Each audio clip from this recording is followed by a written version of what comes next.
So you can see a whole bunch of different colors come out of some of the blue blacks that we might want to use together.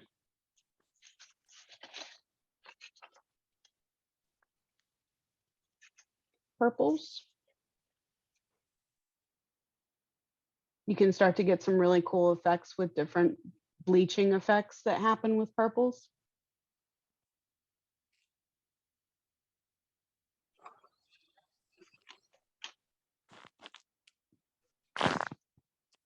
Yes, Jay, blue black gets very interesting with a lot of different brands.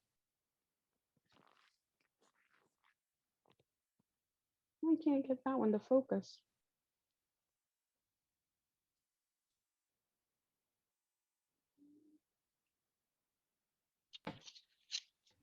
Orange is Melissa, not it very appears interesting that in general. It's beautiful, but it doesn't break apart into different colors.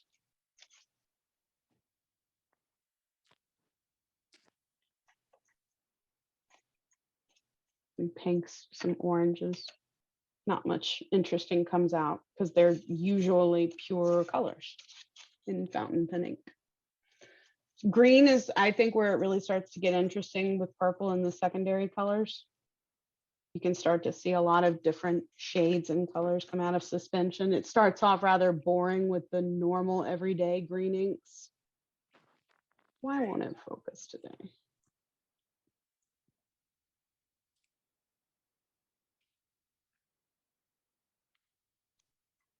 And then you get into the olives that do some pretty cool stuff.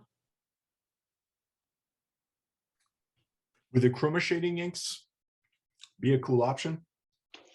It depends. I think that they can often be very exciting. Now, some of them don't bleach very well, or they bleach. Wow, that's Autumn Forest. Mhm. Woohoo, I'm glad I got a bottle. So there's what a complicated green shimmer might look like. I may have to try that one. You know what? These- Senev made a really good point. Yeah, you got it perfectly. You may want to take the cards off the table Yeah. and then pull Let's the try next it that card. way. Yeah, because that may actually be. There we go. Yeah, it's focusing. It's still trying to hold the old focus. Ooh, lemongrass.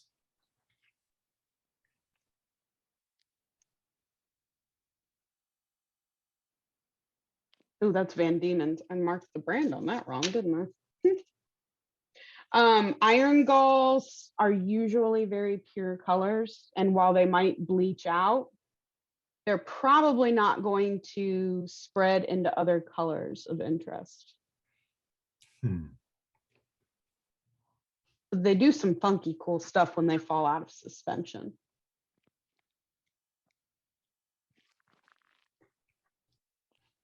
Now, pigment inks, nano pigments, not really gonna do much. Because they're not bleach reactive, and they're usually really pure colors that just don't do much besides make really pretty trails coming out of suspension. That's beautiful. It's beautiful. Salix is beautiful. Seiboku is beautiful. I'm like, I know. May I ask a question for a novice kind of Please. ink question? How do you know if your ink is a pigment ink versus the other alternative? Besides looking it up, if it's not bleach reactive, it's usually a nano pigment or it's a specific kind of bulletproof made by Newkers. Oh. So all of these, whether you can see it or not, I actually attempted to write the name of the ink and bleach at the top, and it didn't happen. Oh, I know it's kind of like you just have to trust me that it's there. There's the remnants. oh, you can see it. yeah. Mhm. So you can see where my dip nib made contact with the paper, but not much happened chemically. So a lot of your permanent inks, like Jay is saying, end up being nano pigments, and they're just not very bleach reactive. But they do make very pretty results when suspended in water. My favorite inks to paint with are usually nearly black or weird colors. And I'll show you a couple of examples. So Black often doesn't bleach very well. If you can see that it usually turns to a bronze or a yellow as opposed to a white when the bleach breaks through. And it usually breaks into grays. And sometimes the bleach doesn't even break through at all. That's Lamy black.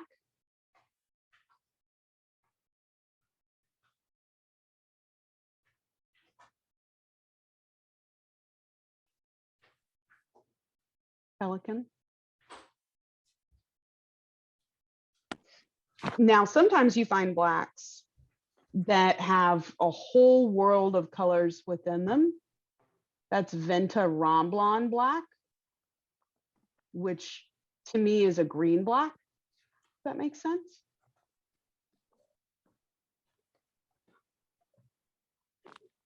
And that's Robert Oster. Black is black. And of course, in this circumstance, black is most assuredly not black. But it's beautiful. I happen to like grays, murky greens, weird blue or teal blacks, and other colors that are hard to classify. That's Three Oysters Doldum. That's the same exact bleach, 50-50 water as on the other swatches. So you can see that this one has a really cool and unusual bleach out effect. It's on fire. Mm-hmm. Everybody's been talking about storm warning recently.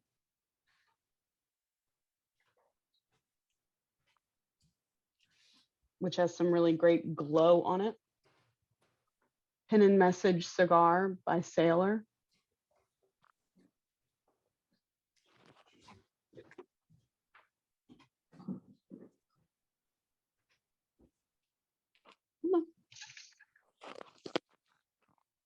I think y'all were right about it, trying to focus beneath. This one's so blurry that I wonder if it can't read it.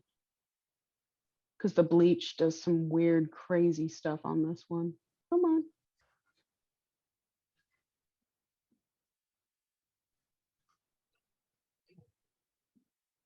Give that a second.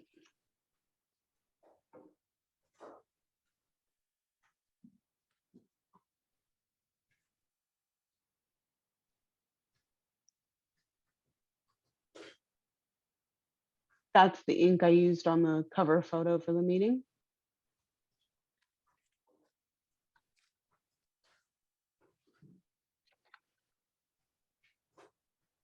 Thank you.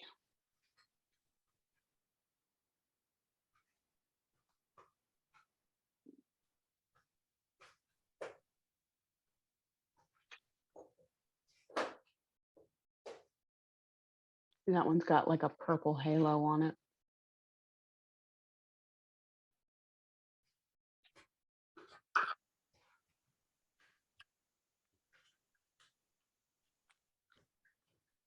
All right. I think we should start to show what kind of papers we want to use together. So paper definitely matters. And I'll show you why.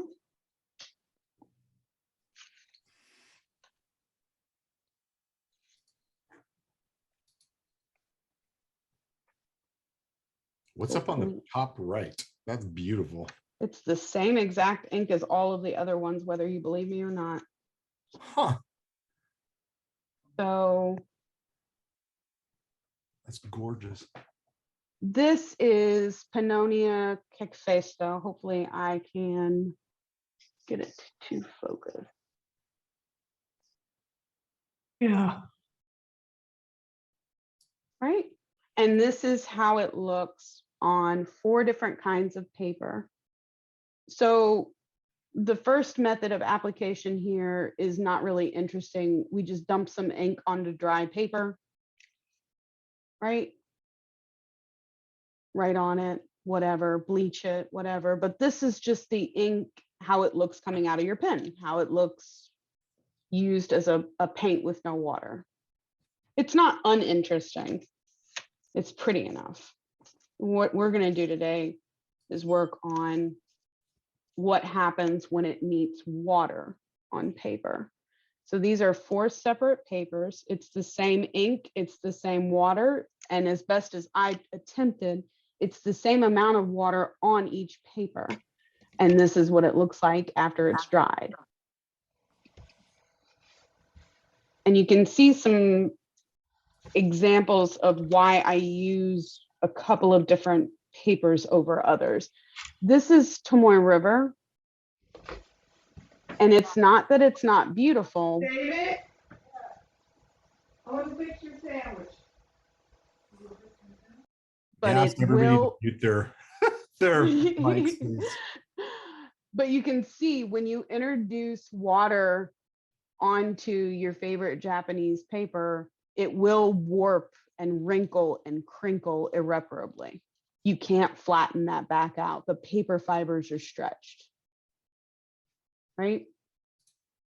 Same exact ink, same amount of ink, same water on Rhodia, something similar. When we used mixed media paper, it can take a lot more abuse, it can take a lot more water, it can hold up.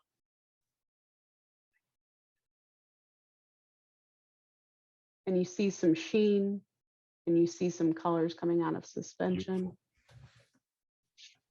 And the colors are even more exaggerated on watercolor paper. Come on.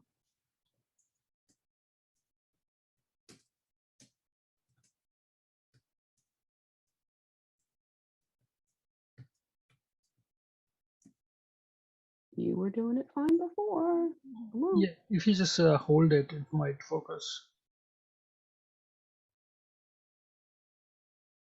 Or alternatively, if you have a pad of paper, That put might it help on for the pad sure. of paper and move that up so the, Let's see. yeah, there we go. See, this is easier because it has to focus on the, as I thought it would be. Well, gosh only knows.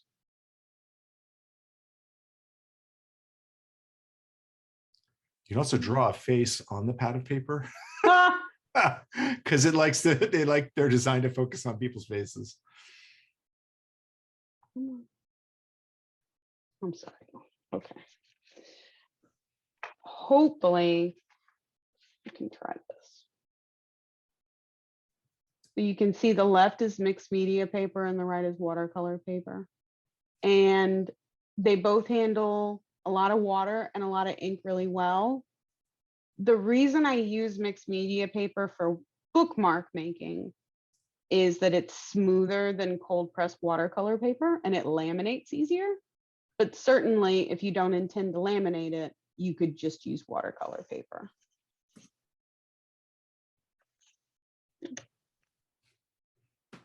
Hopefully the autofocus will cooperate on us getting started swatching. Does anybody need me to show anything else or talk about anything else before we start swatching? Can we just ask you if a color is a good eye color Please, idea? please. So one of them is diamine denim. That should be, I don't know if I have. Or 2 minutes to midnight blue. It's probably a really good one if it's a Okay. blue black like I'm thinking about. Yeah. Okay, thanks. Yeah, that one will work for sure. I will show you what we're going to swatch together. And hold on, let me see if I've got blank watercolor cards. I'm gonna do swatching for you guys to watch on a blank watercolor card. Hopefully the autofocus will cooperate. Can everybody see that okay? And I'm gonna use business card size watercolor paper. I can totally zoom in if you think that will be better. I'm gonna use one brush to put clean water on. You could use the same brush for sure. I just don't like to rinse my brushes so often. And I'm actually gonna use a stick to put my ink onto my watercolor paper. You could, of course, use a dip nib, a brush, whatever your fancy is. We're basically going to wet the watercolor paper and then apply ink to it as our background. Does that make sense so far?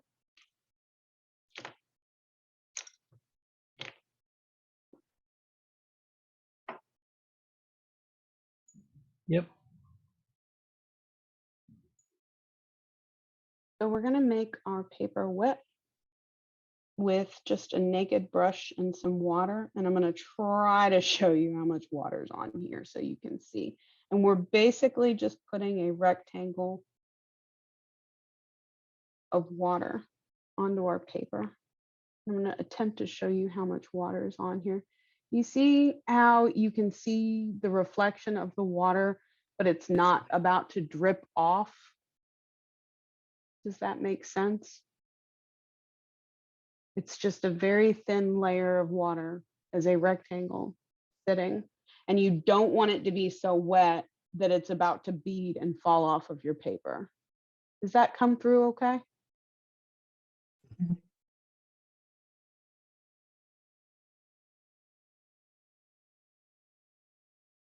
I'm going to use a sample vial with ink in it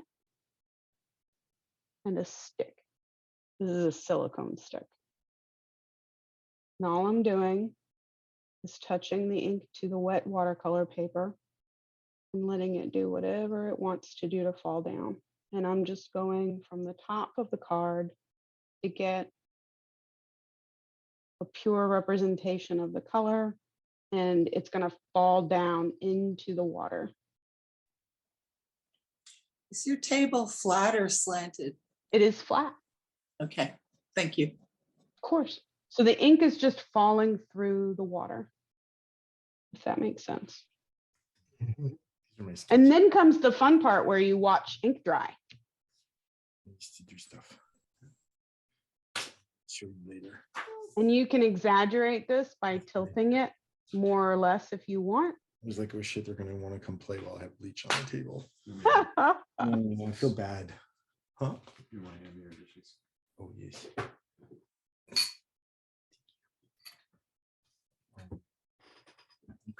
And I'll definitely do another one of these with a different ink.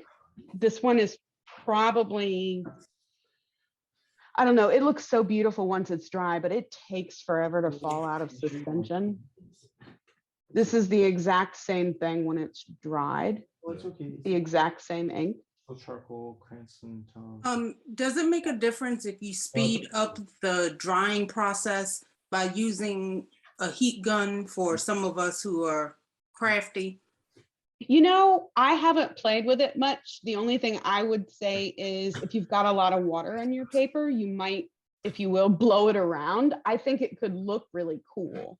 I don't think it would damage your paper. I think it's definitely worth a shot. I think DeWalker mentioned he uses a hairdryer when he watercolors. And what pound of watercolor paper are you using? I am using Canson watercolor paper. It is so cheap, it does not even have a poundage.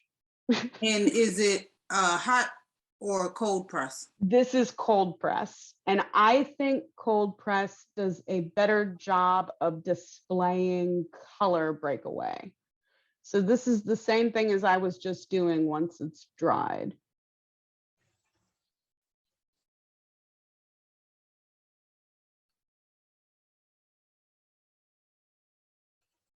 Come on. When you apply the ink, do you supposed to tilt the card or you just? I just let it fall and do what it will so that I've got a place to write the name of the ink at the bottom in naked ink, if that makes sense. But certainly you could use whatever layout you like. You could go from the bottom, you could go side to side. And you just used the back of what did you use to dip the? I used a silicone dip stick that's a part of a kitchen set because it's non-porous and the ink just slides right off of it. It is almost exactly the same sort of ideology as the wrong end of a paintbrush, for certain. And I like to use non-porous surfaces when I'm just doing a basic swatching project because it's less cleanup. It's less washing of brushes. And that way I'm not steering what the ink does. It's going to do exactly whatever it wants to do. Hopefully that makes sense.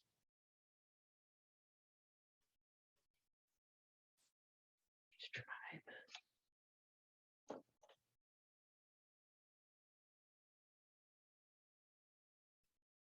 Just does not have anything to focus on this one.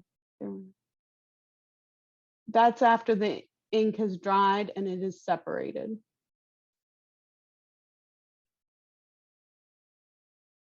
And I'll do another one. I don't write on these with bleach until the ink has dried. So that's why I figured we would leave the bleaching part for last. All right, so this time I'm going to use a green ink.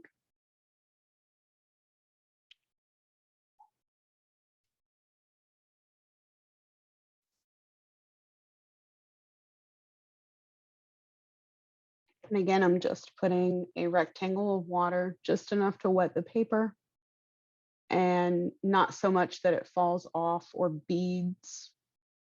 Not sure I can get that to capture without putting some ink on it.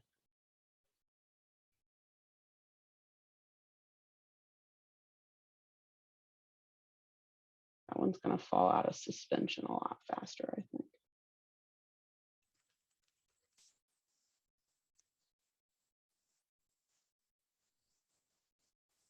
How's everybody doing? Pretty good. Would it make sense for us to use like sample vials to protect our bottles of ink? It's a good You point. said you don't want to add bleach accidentally to your bottle of ink and ruin it.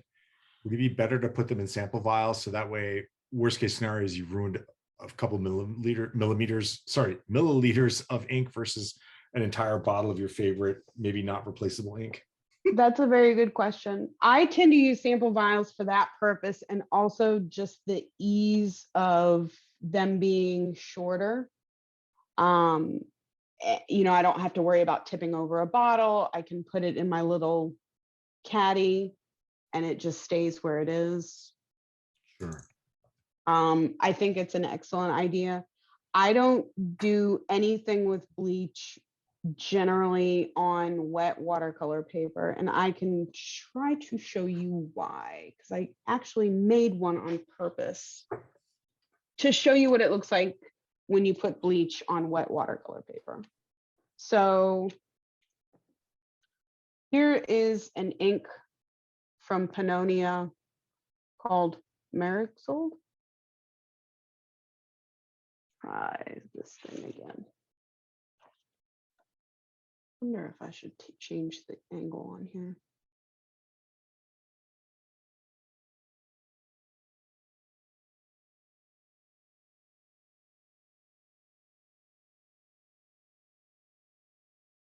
It just does not want to focus. There we go. See that? So that's what it looks like when it's bleach on top of dry ink. This is the same thing, just to demonstrate, right? You've got nice crisp edges. You've got clear definition of what happens if you wait to bleach until the ink is completely dried. This is what happens when you use bleach on wet ink paper. It is not very pretty, in my opinion.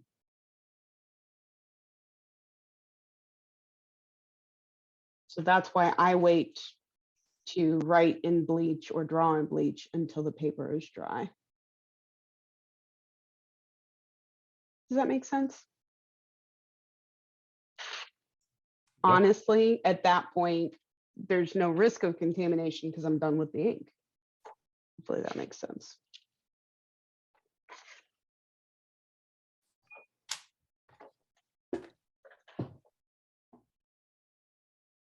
That's Pannonia Tina. It's a beautiful ink spread. Mm-hmm. And that's what happens when you use bleach on it while it's still wet.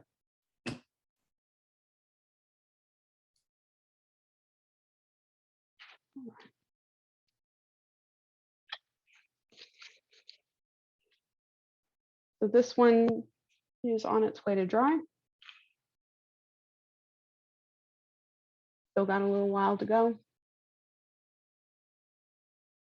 You can see that the granulation is starting to happen where the darker parts halo out towards the edge. This is Pannonia Zoldyck, which is a really cool olive green.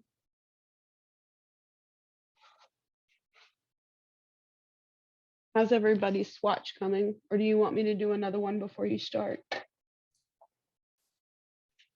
Try another one just for people who are still organizing.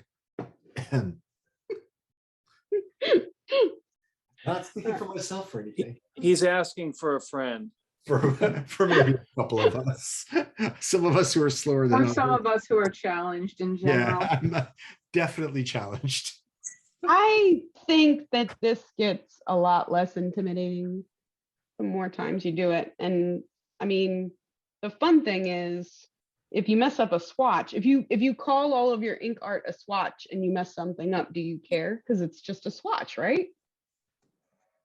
There you go. I've got a swatch somewhere. Let's see. Where did I put? That's the other one. Sailor, do you? Do you actually has a couple of really cool colors that fall out of Yeah, this it looks one. like a color that would separate nicely on water. A lot of browns and grungy greens would Yeah. do really well. Another favorite is Ryucha. I can't say the name. Ryucha. Yeah. All right.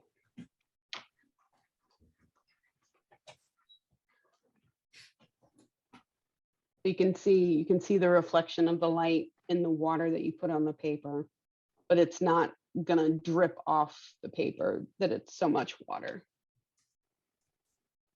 And this is Pannonia Venuvius. And in between inks, I just rinse my little stick over here in my dirty water cup.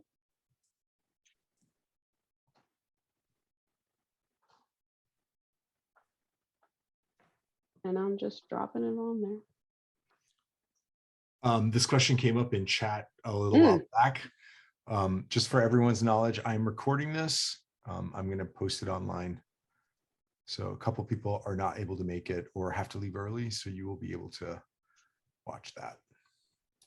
And if you don't want your face recorded, you can turn off your. Well, that looks interesting. This one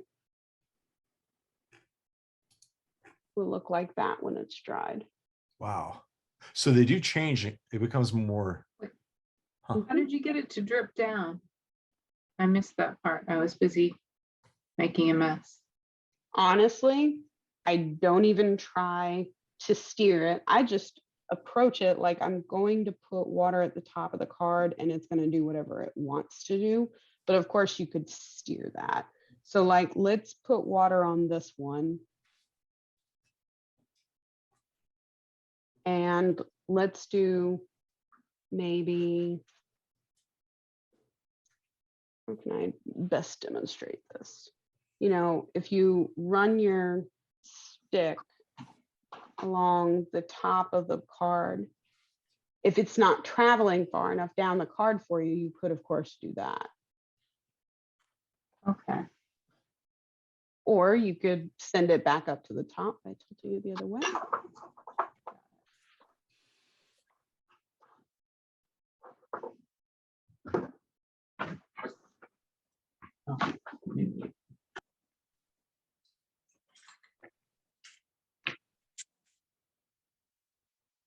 Does anybody want me to attempt to move the camera closer to the table? I'm fine. Either way. So you wouldn't use a blow dryer at this point. Probably not. I might use it on bookmarks if I got impatient to turn sides. Stephanie's talking about straw art. I love that.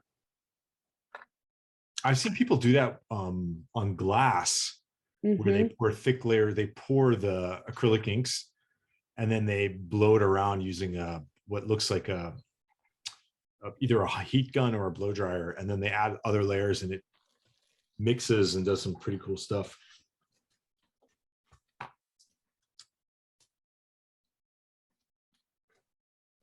How is your experience with Cosmo Air Light on this? I think it's great for small applications of water and ink. I actually probably have a piece of art I made with it hanging around here that I can find. The problem with Japanese papers in general is that once they warp, they don't like to flatten back out. The fibers expand and contract, and they don't like to iron flat. Sure. But it can do some really cool stuff. This is Cosmo Air Light with 4 colors of ink basically dumped onto wet paper and just let it do whatever it wants to do. That's cool. Yeah, I'm not a huge fan of it for writing, but I figured maybe it'd be good for this. I know. I actually like it for ink art projects. Yeah, I was but going to say don't- maybe it's better for ink art. It's definitely not my favorite to write on. I like using Cosmo Air Light. I like using Tomoe River, and I like small amounts of water on both of them. But when you use enough watercolor and ink and water where it becomes kind of watercolor style, it just really struggles to show some of the colors that break up, and it doesn't flatten out. But it's still beautiful. That's what this is starting to look like. You can see that the colors are starting to separate. Let me do a better one. Hold on.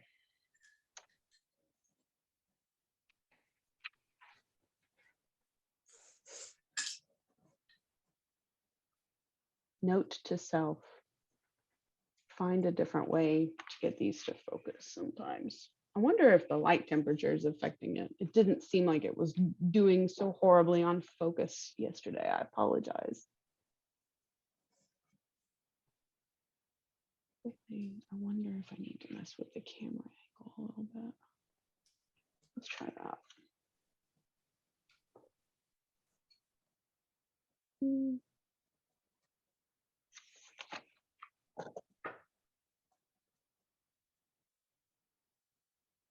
It doesn't want to focus.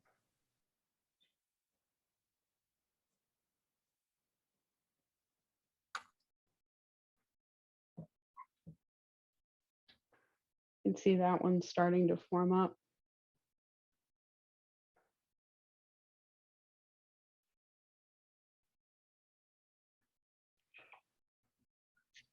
How dry are y'all's? I just started, so mine is not that dry. Well, I will attempt to write and bleach on some I already made that are dry to show you what it looks like, and or we could start on bookmarks while something dries. Up to you guys. Does anyone have any overall questions about what's going on, or? I don't have a question, but I'm obsessed with doing this already. Like, I'm like, what other inks can I'm like pulling inks, I'm like making I a mess, know. but this is like so much fun. So thank you for like showing us how to do this. Cause when I look at your Instagram and when you like post them, it's just like so beautiful. And I'm like, oh my gosh, like that's amazing. So really appreciate you showing us how to do this. Thank you very much. It's very therapeutic. I swatch a lot because I have a lot of ink, but it is fun just to see what happens. It is fun to watch it. It's almost like, what's that sand art that you can see on YouTube where you can watch the pieces of sand falling in to make pieces? Zen garden? Maybe. To me, it's very zen to watch the inks and the water separate and do funky stuff. So Melissa, I'm gonna make a comment too. This is Erica. So you can tell which one of us in our house is the artist and which one is not. Because even doing the swatches, mine look like junk and David's look No. really like artistic and cool like yours. So I can't even do a Yeah, swatch. right well. there with you. No. Yeah, No. my swatches have got some swatch problems. I think the first few times I started swatching my inks, watching the art of Nick Stewart, and I truly felt really, really stupid for, I'd say, the first 15 swatch cards. Mhm. So if you figure it out by swatch card 5, I don't think that there's a problem.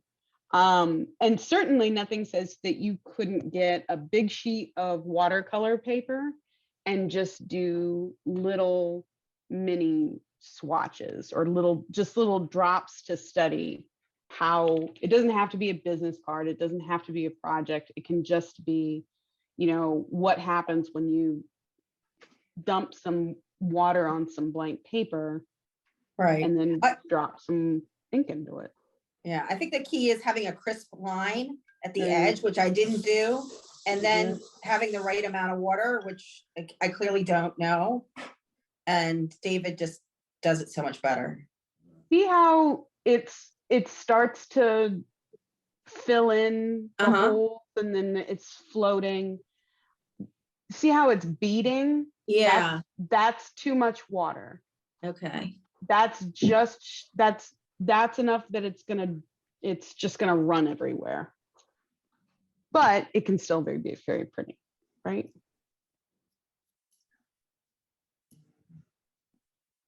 Oh, cool. And it's just doing its thing. Thanks. Side question. Mm.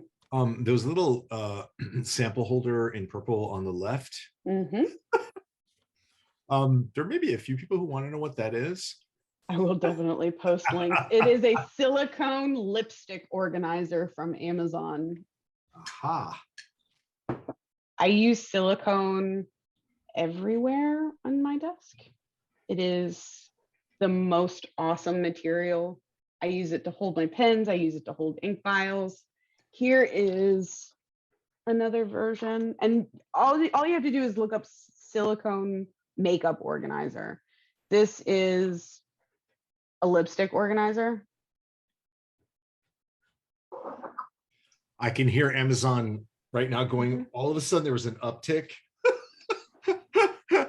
in lipstick organizers for a bunch of people. You wonder, their analytics are like, something's going on right now.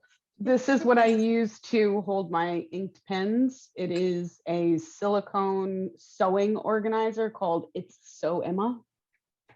I am so in love. Thank you. It's really cool because, no scuffs on your pens. It cleans easily. If I stain my ink caddy, what do I care? It's just silicone. And I love One that silicone you use sticks. for your brush, for your pens, actually for my paint brushes. So I use it for that. Which you can also find those at Marshall's, Home Goods, and TJ Maxx for people who do not want to go on Amazon. And sometimes Five Below has them as well. Oh, that's good to know. Thank you. I just found a Five Below store for the first time and I walked by and I was like, what is this place? And now thank you. You're in trouble. Yeah, I was like, what is, it looks like a dollar store, but it's not a dollar store. And then I was like, oh. Silicone stuff, I actually use it for swatching the most just because it's so easy to clean. These are like from some silicone cutlery set. They were like a pack of 5 for $1. And they're easier to clean than brushes. I just really enjoy that. I have ink everywhere. Now you know why my hands always look like this. Hold on, I need to grab all my sample vials now. I know.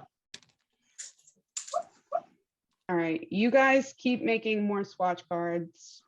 I kind of want to at least show you what bleach writing looks like, even if we don't start bleaching. I don't know, either that or I could start laying out bookmarks, but if you guys are still having fun making ink swatch cards, then I should just do something in the background.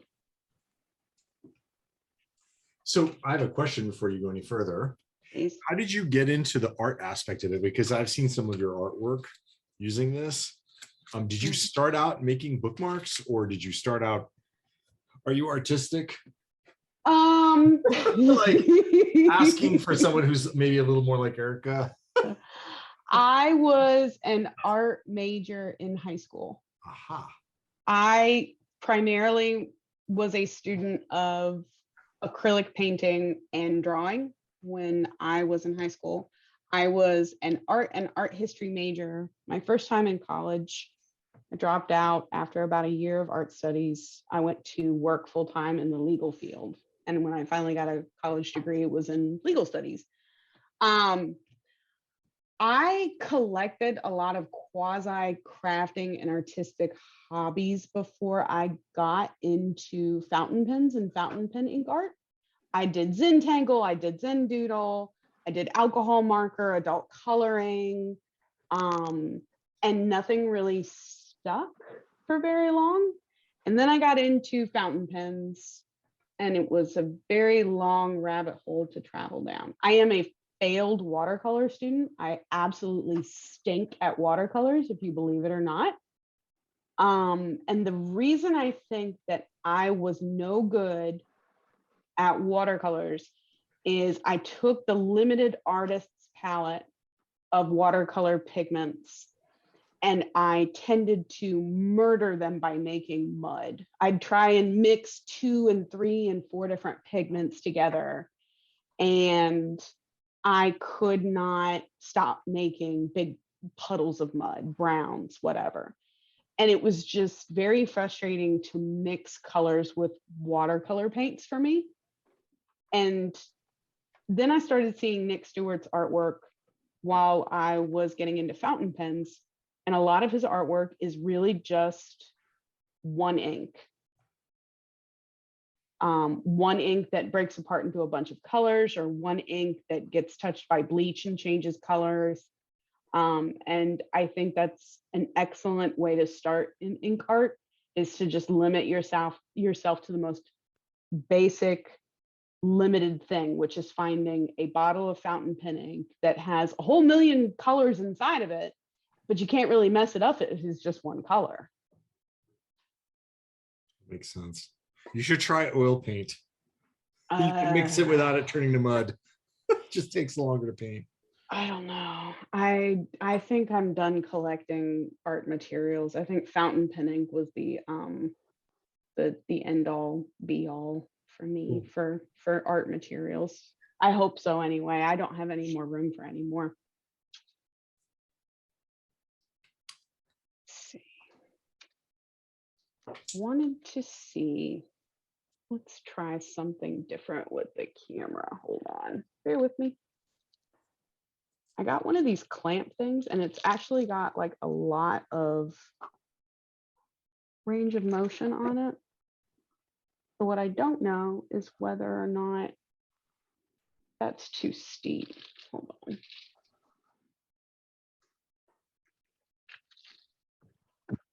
So, hey, Melissa, I just noticed that the initial swab didn't look very interesting, but once it's drying, then more colors are popping up. So just want to throw out as a PSA that if your swatches are not looking like interesting, wait till it dries. They definitely, some of these inks really can take the full entire drying process to become in any way, shape, or form interesting. And if you don't like the way it's starting to look, make another or make another. You don't have to finish a swatch with us while we're together today. certainly you could start a bookmark without finishing a swatch. I'm not the craft police. But I wanted to see if this was better for showing what bleaching looks like. Ooh, Bennett just shared his color. Let's see. Let me see, Bennett. Ooh, which color did you pick? Love that. You're muted.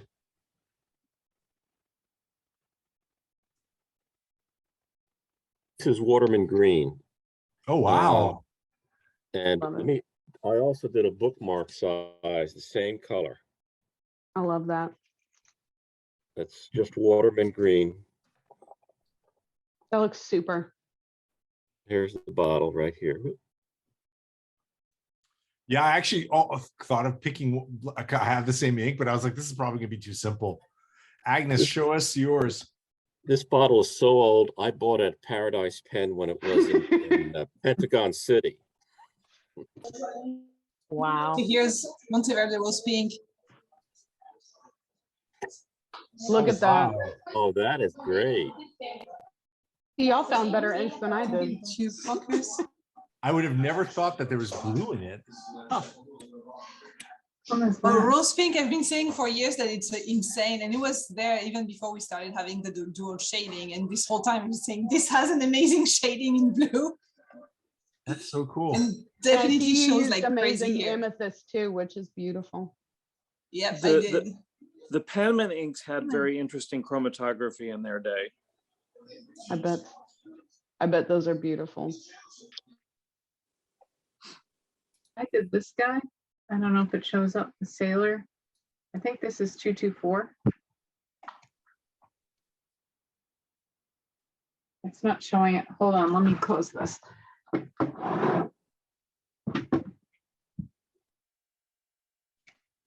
It looks totally different. Is that a On your shimmer? cell phone or on your This is my one camera. cell phone Yeah. camera is great. You should use that one. Is that a hold shimmer on. ink, Allison? It looks really shimmery in the. No, it's not. It's me. Okay. Oh, I'm not doing the snap camera. Hold on. Let me see if I can try the laptop camera. Oh. Stinking cameras.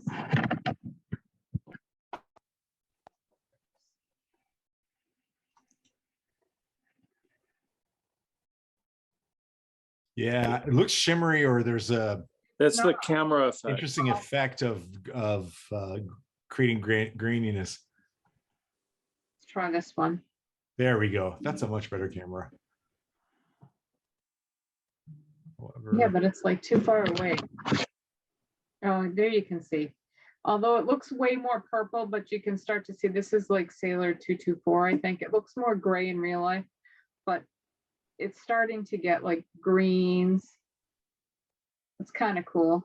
and pinks. Like, yeah, greens and pinks. It's not showing up good, but that's as good as I can get on this. Thank you for sharing. That's awesome. My attempt in arts and crafts. Oh, you know what other one I did that was kind of cool? I'll just pop it up for one quick second. Please. I don't know if this is going to show up on my camera, but this is Walden Pond. Oh yeah. Yeah, that's a And good one. That sheen is like, can you see it? And it's glary, but you can see No, it's yeah, like we could see it. totally red. That one was kind of cool because I love the base color on that. I wish you could tone down the sheen. when yeah, you no, write I with it. know, but in this Ah. experiment, it's kind of just like fun Cool. to see Yeah. what it does. I don't actually like the ink to use, but looks good here. All right, I'm done.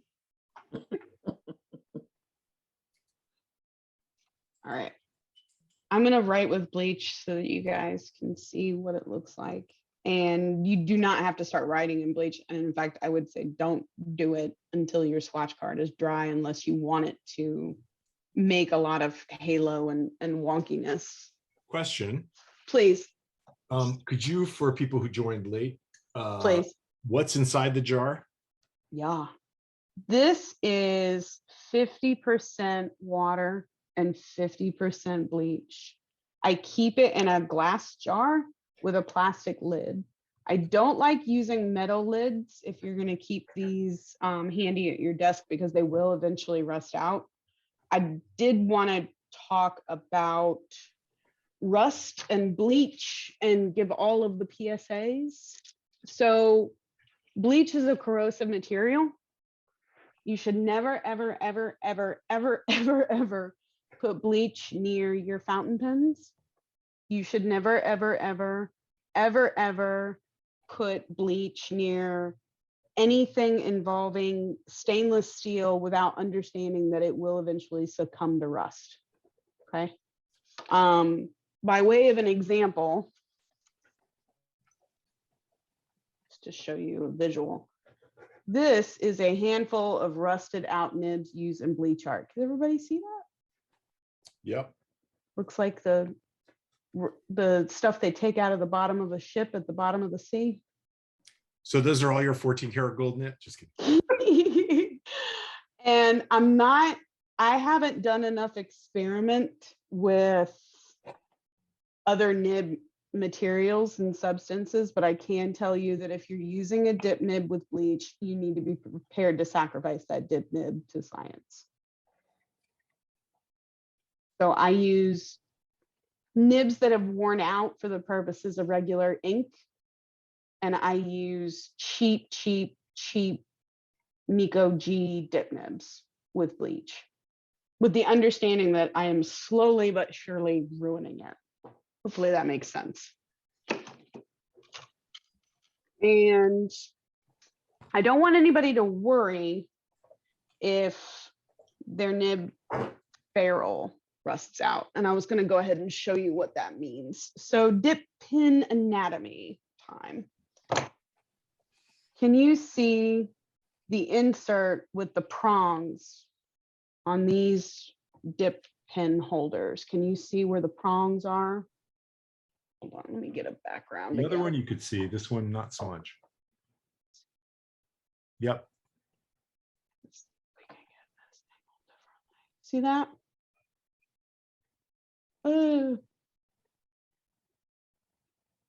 See that? If those rust out, you can replace them. You can buy a bag of 10 of them for $2.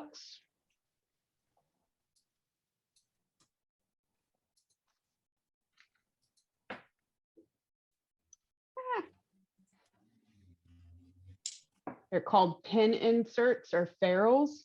So I like to use one specific nib holder for all of this. And I usually will corrode out that ferrule every 6 to 8 weeks. And then I just replace it. It's about 50 cents to replace them. Don't have to throw away the whole dip nib. Those are the pliers I used to take them out. Anyway. And that's a standard zebra G that you, did you use the potato or toothpaste or spit? Oh, that's a good question. I know I put that in the PDF, but I haven't talked about it yet. I use toothpaste on all of my nibs. So when I get my new nibs, they go into a dry storage cabinet, and then in batches, I will prepare them for either ink or bleach or both. And I usually keep them in a series of stacking little doohickeys at my desk. So those are the ones that are confined to bleach. Those are the ones I use for regular ink. I try and keep everything separate. For most of my ink and bleach, I use a Zebra G, a Nico G, whatever it's called. Question for those who don't know, what does that toothpaste do to the nib? That is an excellent question. It removes all of the machine oil from the nib. So when you open your dip nibs, they're probably coated in machine oils that are not going to let the ink operate. It's not going to let any of your ink or your bleach collect on the reservoir. Your ink's just going to fall straight off. So what you want to do is you want to prepare your nib with something like a potato overnight is a classical method. Some people use human saliva. Some people do what I do, which is to brush with a old toothbrush and toothpaste. There's a few different methods. Some people, including Nick Stewart, who are going to use them with just bleach, just start using bleach because the bleach is totally going to eat the machine oil off of the nib, if that makes sense.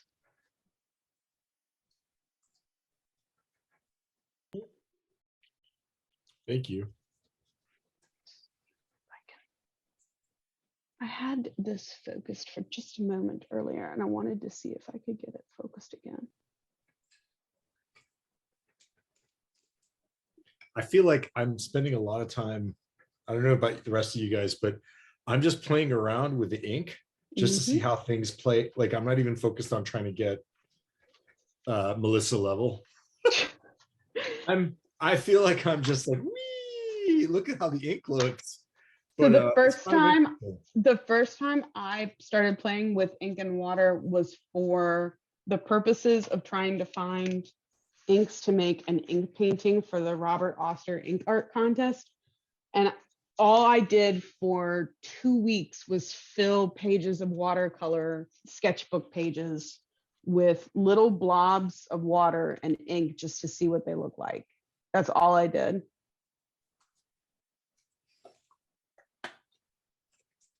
Let's see if we can get some better focus if we put all this to the side. So I can show you what bleach writing looks like while you wait for your stuff to dry, or you make more swatches, or you play more. All of the above are great. I can tell you, for those of you who've not tried this, it's an inexpensive ink, Schaefer Blue Black. Wowza. Yeah, it does a really good job. I will show you when it finishes drying, but I did not realize it was such a complex color mix. It was irking me that I couldn't cut my little swatch cards uniformly, so I broke out my coloring. That'll work. Maybe crappy paper, but my OCD won't kick in. Coloring is like, you know what? I've never had a coloring, but I'm gonna guess that it is basically like Bristol cardstock, which is moderately fountain pen friendly. I used the Autumn Forest on it, Melissa, and it didn't get the full effect that you had, but it is getting like some of the things around the edge. Yeah, you're starting to see it. I love which that. is kind of fun. Yeah, I'm liking it too. Now I have to figure out what pen to put it in. But I feel better now that I have cards that are uniform in size. See if that'll focus enough. No. So, wow, what is that? This is the one I started with. This is Pannonia Lila Arniac. Cool. Yeah, it's pretty darn pretty. Do I have a finished swatch of that? Well, we're gonna make a finished swatch of it. If I don't have one, we're gonna make one. I'm not sure if it's gonna focus well enough on the surface for me to show you what it looks like to write in bleach, but I'm gonna try. I don't know. Do you think I should try and get closer to the page? Try it, and if it doesn't work, then get closer. It's gonna probably start focusing on your hand, and then once you put your hand, it'll focus. But we'll get the idea. Autofocus seemed like a necessary evil because without it, it wouldn't. Let's see if I can show you how much bleach is in this reservoir. You see how much bleach water is on the end of my dip nib? Yes. So I'm treating it just like fountain pen ink. Okay. And there's not very much of it. And it's not going to go very far. I would say writing with bleach water, it's not like writing with ink. it's very different. I would say it's more similar to trying to write with water than it is with fountain pen ink.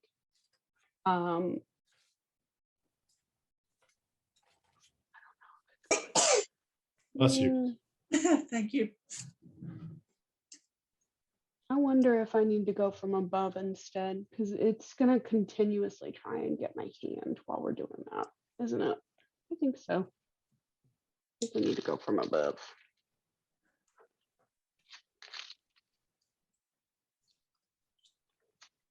Come on.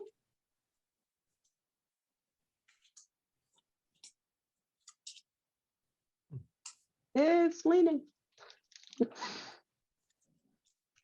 It's one of those like flexible cable things. And it's not cooperating. I have a newfound respect for people that make video content, by the way. That'll teach me.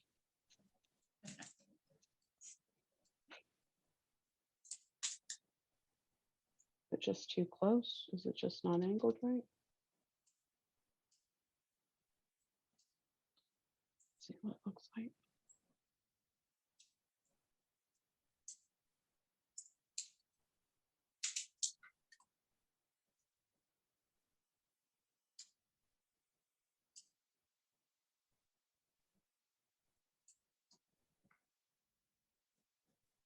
That's what it looks like when you flex too much.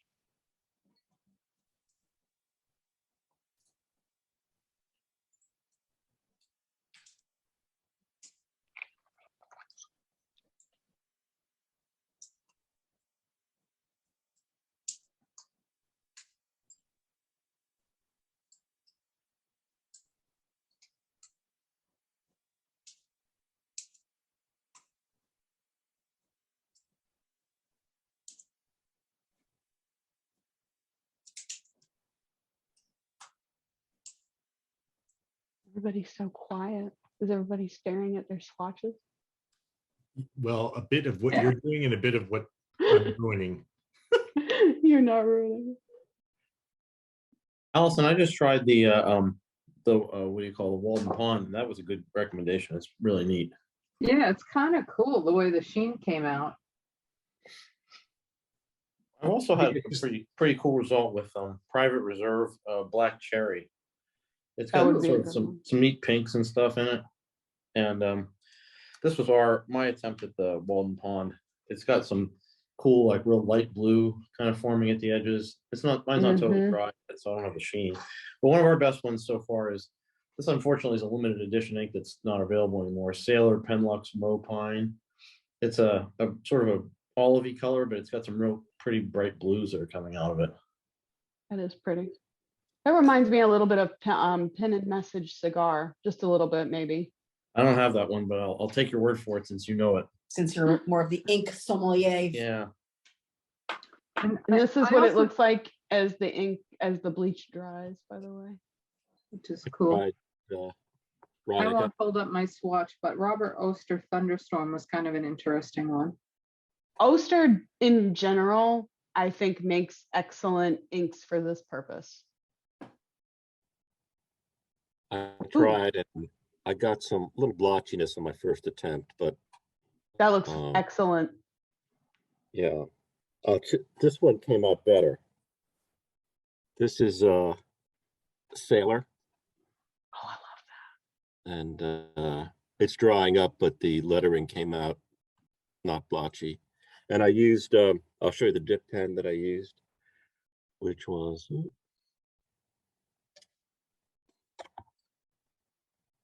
this one. Speedball, perfect. Mm-hmm. But this is that. Nice. I love that. Is that which Shikiori is that one, Bennett? Is that Waga Aisu or that one is hold on, I'll tell you. If you have Google Translate on your phone, you can take a picture of the label and it'll actually tell you. This one I got from Pen Boutique. I'll tell It you was which one it is. supposed to match one of the sailors I got, Mhm. I think. I love Shikiori greens. Hold on, I'll tell you the name of it. That one is either Rikusha or I think you have Mirai. Yeah, I just did, MIRA Hmm. UAI. I think that's what it is. Yes. Mhm. Thank you. thanks for Melissa, sharing. have you ever tried using masking liquid by I have. using bleach? I have not combined the two, but I can show you I can show you an example of Frisket masking fluid and what that can look like. Hold on and I'll pull it up. I'll just share my screen. It'll look better if I show you on Instagram anyway. Oh, let's see. I made these. Let me find the link, copy link.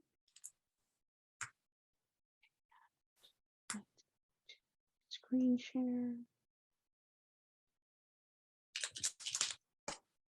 So if you can see these, this is the same thing as writing with bleach, but instead it's written with watercolor masking fluid. So it's the exact same principles we're using here. And you start off by using a dip nib and drawing gum or Frisket or watercolor resist fluid. They're all the same thing. If you haven't ever played with it, it's kind of like rubber cement, but it's colored so that you can see where it is on your watercolor paper. You can write something fun. And then once the fluid is dry, you can flood it with fountain pen ink, just like you would with watercolor paint. And then you rub off the fluid and there you have it. Cool, thank Putting on you. the I was paper is looking okay. through my stuff of pens and I found my masking liquid pen. So It'll totally work and it'll look awesome. And you can do the exact same thing we're doing here. And instead of bringing back white spaces with bleach, you're just simply doing the inverse, which is preserving the white space with a protective coating. And it is tons of fun. It is actually what I used to make a painting for Doug Walker recently. Hold on.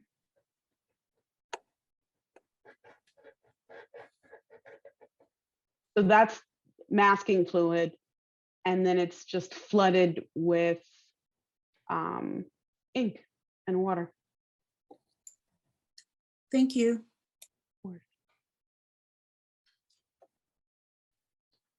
How's everybody's stuff coming? This one came out really nice. The lettering. Ooh, that is good. That's really sharp too. Yep. Would any of you guys like to share? Please.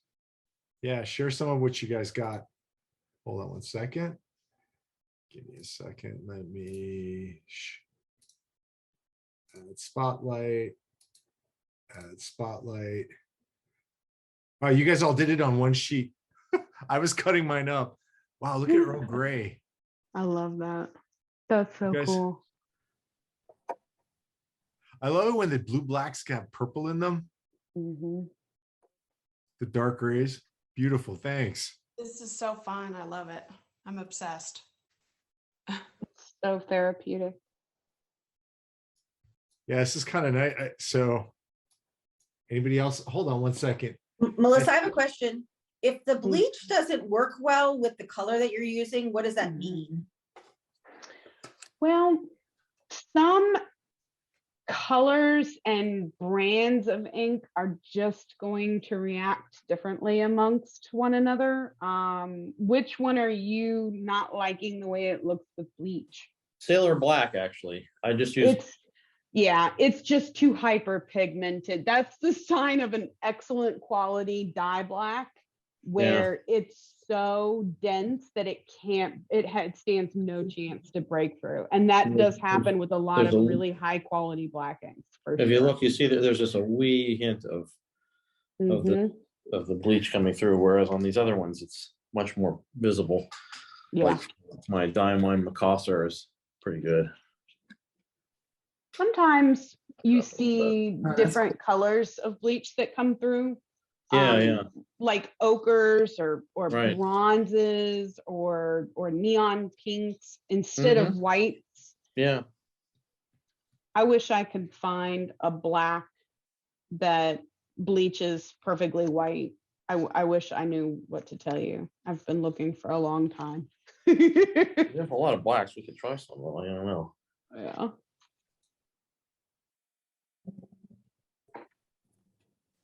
See, that's about as much as I can pull out of most blacks that are, you know, like not too hyper pigmented, not pigmented, but not too hyper concentrated.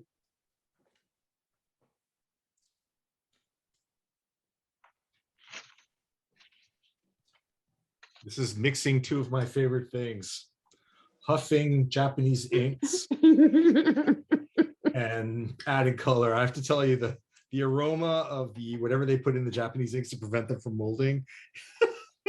I love that smell myself as well, I'm in in high school. addition to. Yeah. It's like the magic markers we were not supposed to huff in high school, in elementary school, but they smell. Still not as good as Ditto fluid.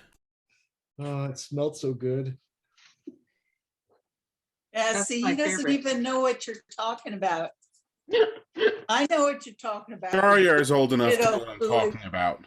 That was the best smell ever. It was like they're like, no, this is bad for you. And I'm like, then why did you guys make it smell so good? Ah. All right, let's see if I can Not get fair. this over.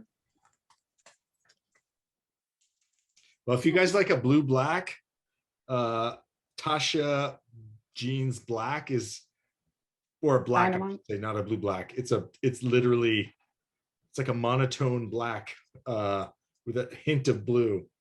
It's beautiful. What color is this? And of course, I can't remember what color I'm thinking of. Hold on. It's probably dry enough for me to do. This one is Danuvius. So I hear Pannonia has new colors coming out in June. I don't know which color is which. And then they have possibly some pigment inks coming out in the fall.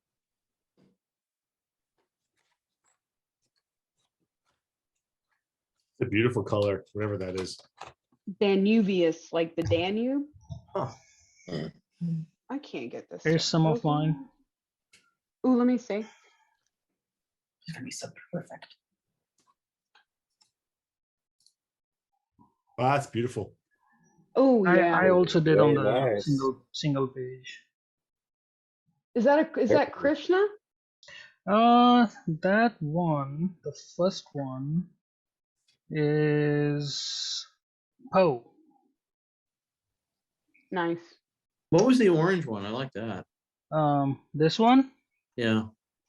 that was either, or that was the Private Reserve Orange Crush. All right. Nice. It's one of my favorite And oranges. this one is a drop of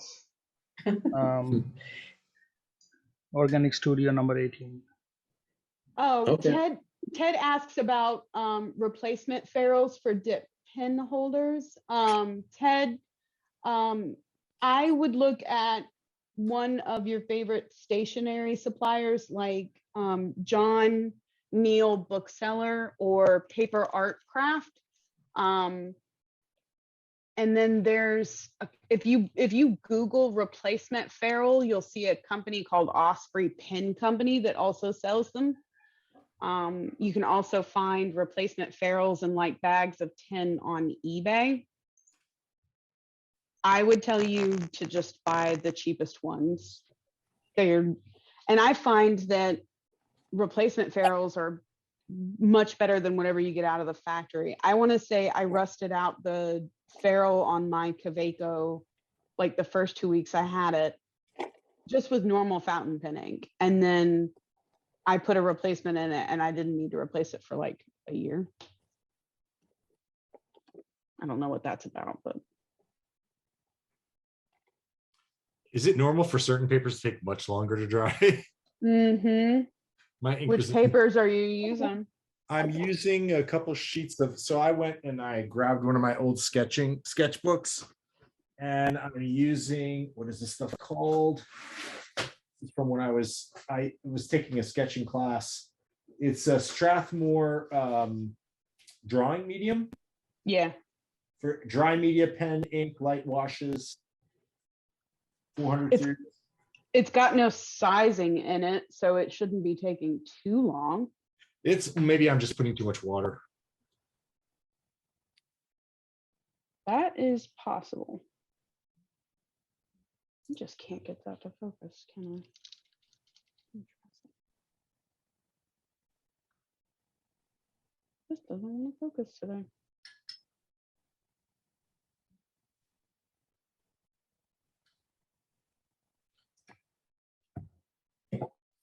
Maybe we'll try it from more above. I have brushes. Shoot, that was All right. Do we want to make bookmarks? How's everybody doing? How's everybody feeling? Or are people still stuck in swatching? Bookmarks. Bookmarks. Bookmarks, bookmarks. Even if we don't keep completely up with you, we can at least show us the technique and maybe we'll, That's a perfect point, David. And also with the dry time, and if you want to use the same piece of paper and decorate both sides, I would say there's nothing wrong with like finishing it tomorrow, finishing it later tonight, whatever, not a race. I will show you how I usually start with bookmarks, and we'll go from there. We're going to make trees. And just so you know, I cheated and pre-made a couple of rows of them. This is what we're going to do. Oh, wow. And you said, wait, now what? The size. I am grabbing the paper that I'm using to show you what I usually do. And you, of course, can do whatever you want. I aim to do something in the neighborhood of 2 inches by 6 inches. And my philosophy when I'm not doing this on a camera with people, this is the first time, so forgive me. I usually just take a 9 by 12 sheet of mixed media paper. I cover one whole side of a page with a design, whether it's strips of bookmarks like this. This is a half a page, if that starts to make sense. So I make myself a little grid and I make 4 lines. I'm going to work in half sheets in front of you just so I can keep the camera closer to the surface, if that makes sense. So collectively, this is a sheet of 9 by 12 paper that's sectioned off, and I'm going to draw the grid so you can see how I do it. I'm going to take you through step by step. So I'm going to use 9 by 12 Canson mixed media paper. Right. I like mixed media because it's smooth, it's consistent, and it will laminate well. I'm going to take a sheet of 9 by 12 and I'm just going to cut it in half. So this is roughly what's half of 12? 6. That's what half of 12 was. This is roughly 6 inches long. Oh, that's funny. And 9 inches wide. So this is just a half of a page of that paper that I just showed. Okay.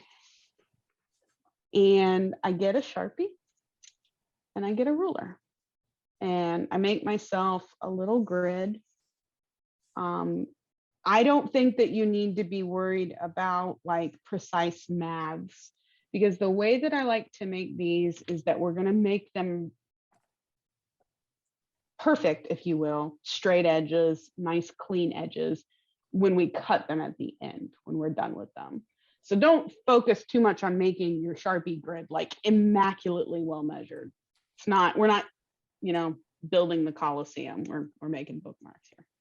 So I've got a little ruler and I'm going to draw a line roughly 3/4 of an inch onto the page. And I like to have the perimeter for water to stay trapped, if that makes sense. if you cut out 6 individual strips of paper and tried to make them as bookmarks, it's not that you can't do it, but it's going to be moving around so much with the water that you dump onto it that you're going to have a hard time controlling the paper from curling. And I'll show you an example while we work on this one together. So I'm just doing strips, 2 inches, thereabouts. Like I said, doesn't need to be totally exact.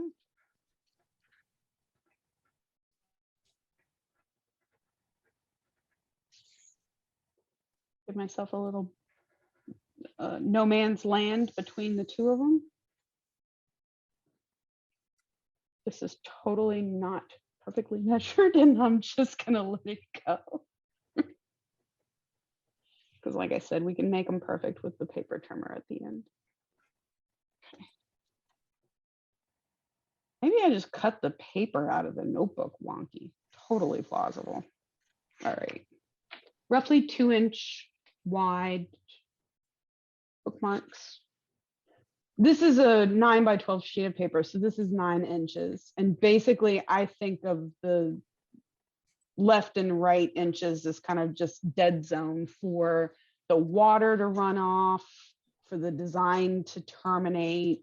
And you'll start to see once you do one, you'll start to see that once you put a bunch of water onto mixed media paper or sketch paper, it starts to warp and it starts to temporarily bubble up on you. And I like to mitigate that by essentially taping my paper to a hard surface. You can use the back of an old sketchbook. You could use a clipboard.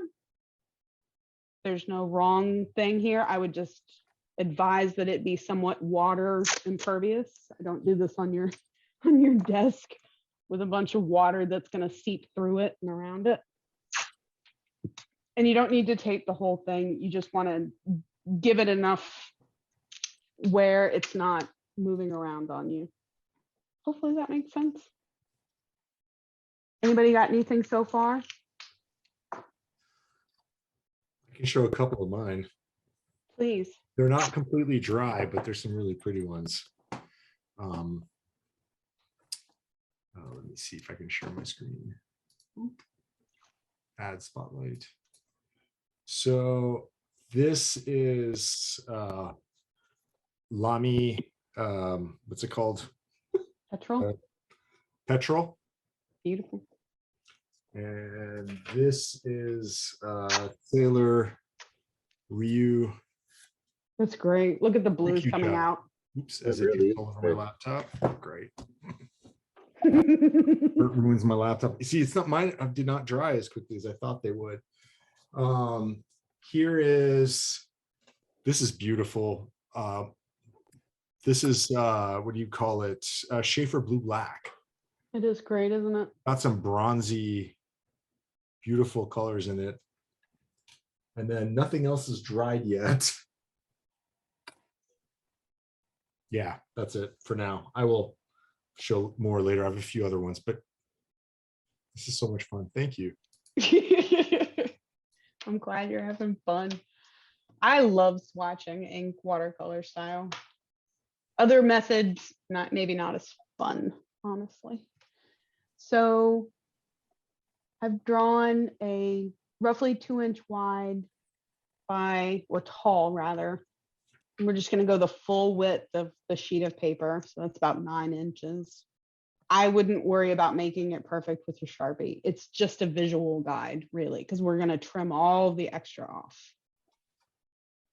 And I've got my clean water right off camera.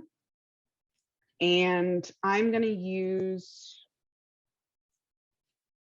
the same green Pannonia Zoldyck that I've been using because it's so pretty. All right. And you can use any paintbrush you want to wet the surface of your paper, but I like to use a bigger brush to do this with. Just because it takes less passes and you dump more water that way. But obviously you should feel free to use whatever brush you've got. You can use a wide brush, a really wide brush. You could use a regular pointy brush. I don't even know what my own brushes are called, by the way. I just know that some of them have numbers and some of them don't. Like I said, failed at watercolor. So I missed the part you recommend taping it down. Mm-hmm. Okay. It's gonna, the reason for that is if you, here, you know what? A demonstration is worth 1,000 words. Let me make it a reasoning to show you. All right. So let's say you want to make like a 2x6-ish bookmark. And let's say you just went ahead and said, I'm just going to cut out my bookmark shape, right? Mm-hmm. By the way, don't do this on your desktop, but I'm doing what I'm doing on top of a silicone mat, so I kind of can't hurt anything. Mm-hmm. But let's say I want to make a bookmark and I'm like, this is my bookmark shape. Well, already you can see that you're going to have a hard time making shapes on this because it's not laying flat, right? That is going to be grossly exaggerated once you put water on it. It's going to start to warp and buckle and move around. And you're going to attempt to put shapes on it. And of course, it's like laying pretty flat while I tell you that it's not going to lay flat.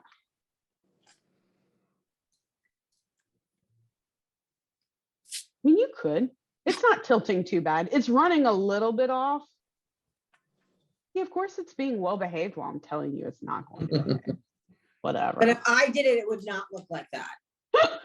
Let's just be clear. I'm gonna do this a couple more times. Don't Yes. don't feel pressured. I'm in the Erica camp. I feel a kinship. Thank you. But you see the water is starting to kind of like try and run off the page, and the shapes are warping. And I'm not saying that can't be cool, but then you've got to pick it up and you're gonna drop stuff. I prefer to tape down my surfaces because I feel like it's easier to control the shapes that you want to make.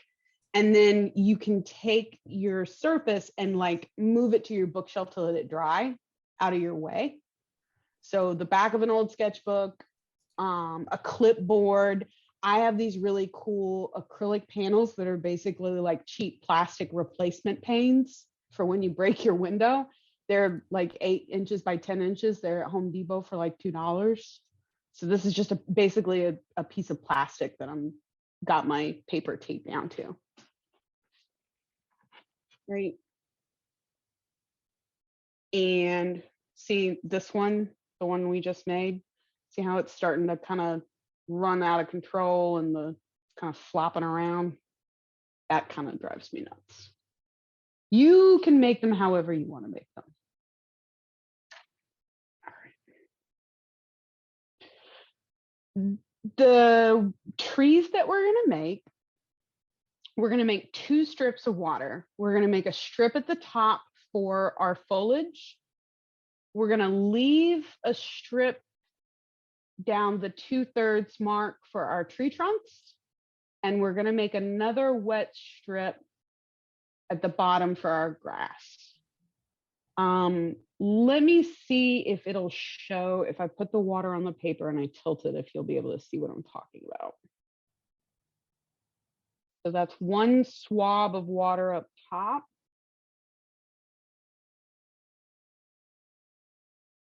One swab of water at the very bottom so that you've got a dry strip between those 2 areas. Do you see what I'm saying? Yep. Yeah. Can you tilt it a little bit more just to show the, because we're seeing the sheen on the paper. You said Do there's you see the yep, gap yep, between them? exactly. Does everyone see that? That's where our trunks go. And you'll see what I'm saying. So get this pretty well wet. You know, put some ink on a brush, a stick, a dip nib. You can use anything to do this. I'm just using a brush because it's sitting here. It's just as easy to use a dip nib. And you can do a couple of different methods. You can start by going up and then go down. And if you do that, then you'll have to floof up some foliage, right? You can do the same exact thing and start down at the bottom.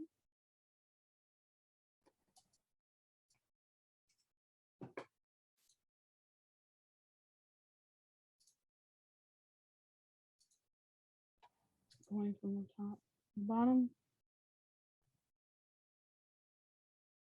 Hopefully that comes across somewhat. I like to make a strip.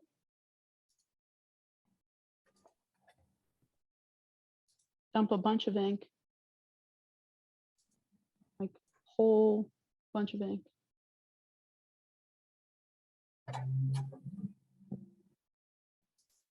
And see the dry part retains its shape.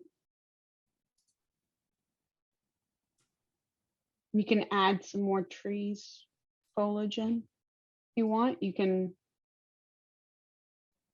mess with the shape of the trunks.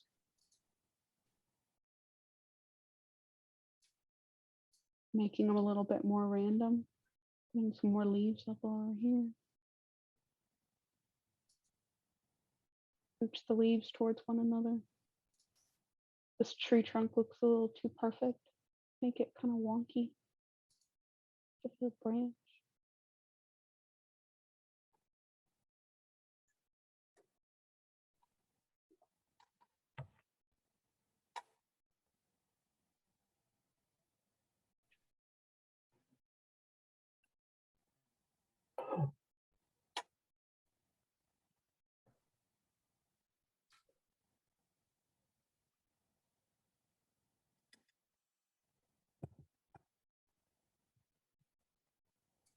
I turned off the overhead light. I don't know if that helps or hurts with the visual.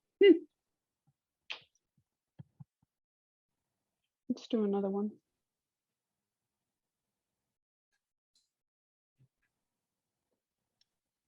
Might pick a darker ink to do one with you guys in a second so you can see it better.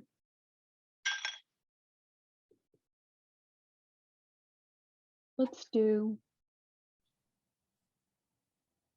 big blob of ink. Draw it down. Big blob of ink. Draw it down.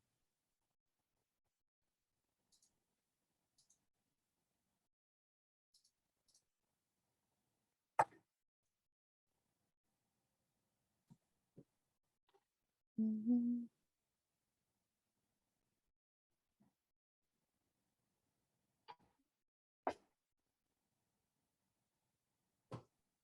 How's everybody's coming?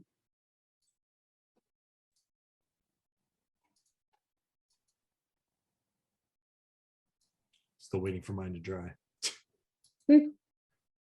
I'm watching you do this. I also can't find my paintbrushes, so. Womp womp. Use a dip nib. I'm gonna wait. I'm just gonna order some paintbrushes. I thought I had them in my art supply box, but I don't know what I did with them. So I'll show you one I'll do with a dip nibs next. Take a darker ink for the next one. Make some little branches. Kind of rough it out. Okay, stupid question. Have you done this with different colors besides greens? Oh yeah. Oh yeah. Tons. mix colors. I haven't really attempted to mix many colors on one of these. I like keeping colors separate because I always get worried that where they intersect, I'm going to make a big pile of mud. Okay, fair. But I'm also kind of a wimp when it comes to mixing. No, that's a colors. fair point. It's my first time, so I would try it and then fail and ruin something nice. I don't know. Let's give it a shot. Hold on. Let me find something to mix. Let's do. We have a Pannonia black here that's called Cactus Sauce, like Black Eagle. Let's see what that one looks like. Mhm.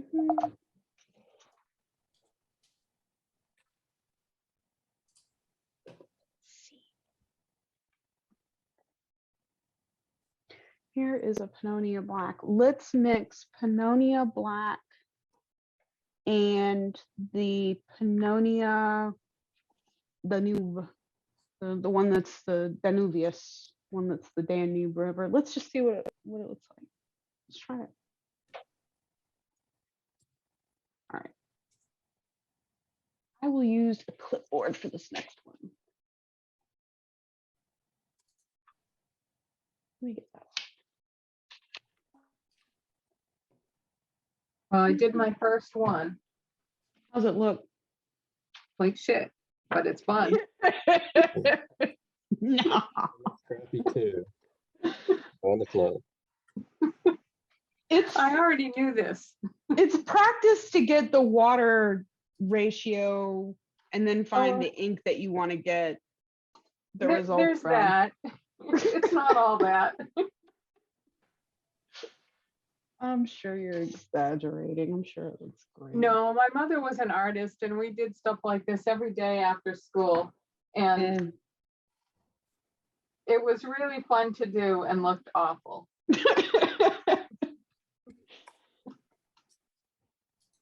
All right. Here's what we'll try for this one. And I'm not even going to bother with like trying to make the lines perfect. Let's just whip some lines on here.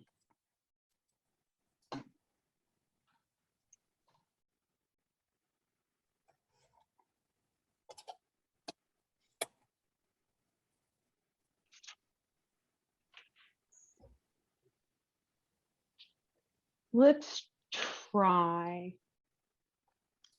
something.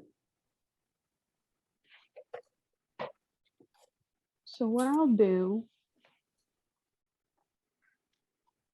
I haven't mixed these two together before, so I don't know if they're going to look pretty together or not, but let's just wing it. Just see what happens. I've got Pannonia Cactus Sauce, which is like Black Eagle, and Pannonia Danubius, which I think is like the Danube River. What was the first one you said? Cactus sauce? Facacta. Are you sauce. serious? Facacta? Cactus sauce. I mean, I'm trying. I was like, did I hear that right? Or am I just? Yeah, I think you did. That's great. Okay, wait, hold on. There is a website, there is a part of Monte's website where you can hear how they're pronounced. Let's see how that one's pronounced. Hold on. Cactus sauce. I mean, I don't Your know. pronunciation. That is terrible. Hold on. I don't know if you'll be able to hear me. Hold on. Okay. She says Fakete Shash. Oh, yours is way better. I thought that was Yiddish. I'm sorry. Yeah. So I was like, what? That's what I thought it heard. was funnier as Yiddish. That's what I heard too. So I was All right, like, you know sauce what? is ruined. My mind goes right to Yiddish. I'm gonna call it Black Eagle. I'm gonna stop butchering the Hungarian. Sorry. I'm That was hilarious. No, but it may be the same word, just in Hungarian pronunciation. I was like, what? oh god. And I was like, maybe it's cactus sauce. And I was like, y'all can't hear me busting a gut. I'm laughing. cactus Oh, sauce. Call it that. Oh. all right. Let's try mixing Black Eagle and Danube. This is gonna be fun. Oh, You don't normally do this. No. I've done a couple of paintings with more than one color that I think came out pretty good, but I'll show you afterward. All right, let's do. I get it pretty wet up top, I think. Let's do a top and a bottom, just like I normally do.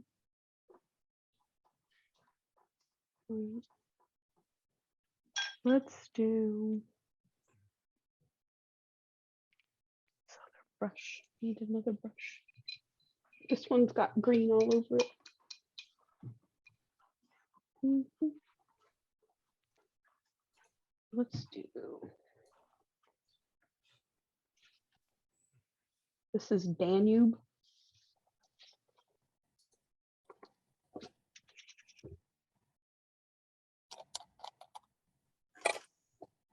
That's like a blue patina that has like hints of rose in it.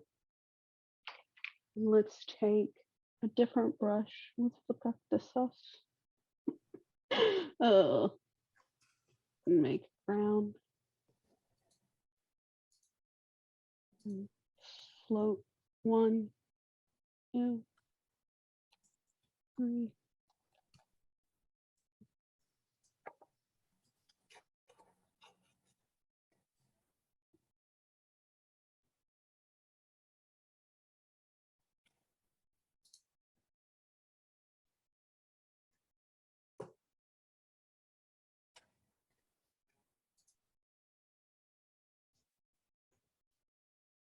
Let's keep it back there.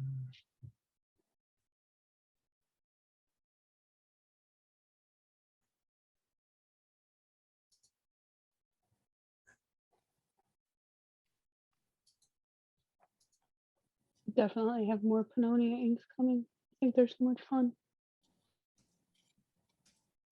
Like, oh, I meant to make a bird and it's too wet. Ah, oops.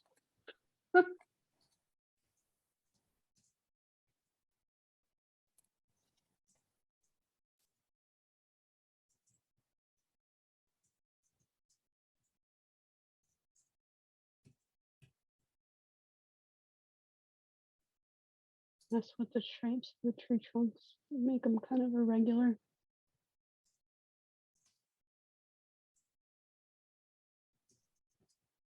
Are those happy trees? Exactly, Jay. Exactly. They are happy floofy trees. I've been saying that to myself the whole time. Exactly. I love It loses something without the fro, though. it.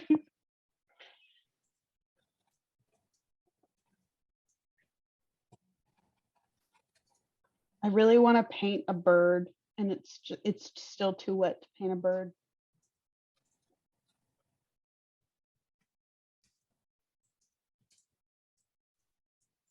All right. I think I need to make coffee and then watch you all. Do you ever just go back and add a little water sometimes just to see? I do and I don't, and it just depends, and I'll literally show you why while this dries. So this is Danubius on the top with some black ink above it. Not too shabby. That one's all right. Let me show you what happens when you add more ink. I'm sorry, more water. So these are just two of our ink swatches from before. This is Pannonia Greenfinch and Pannonia Danube. And similar like with watercolor technique, if you put, let's say, a drop of water over the top of it, it's not going to dry without leaving a perimeter watermark. Similarly, if we put our tasty beverage in a frosty glass on our furniture, okay, it's gonna leave like a little halo. Whereas different approach, same idea, if you just put water over the whole thing, you might move some of it around, but it's not going to leave. See how it's starting to leak outward? But this way, it's not going to leave a ring on the interior like this one is about to. Got it. I don't know if that makes too much sense, but that's a good way to, that's a good question.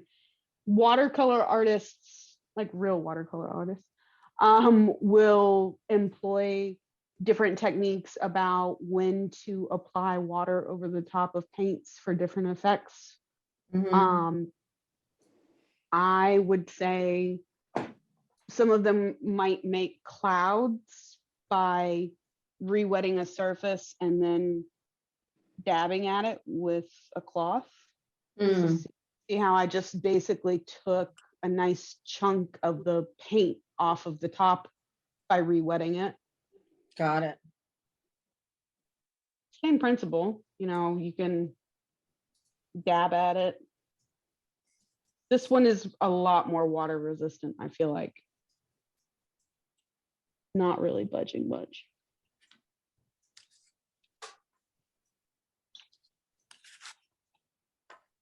It's bleeding from the outside, but it's not budging on the inside. That's interesting.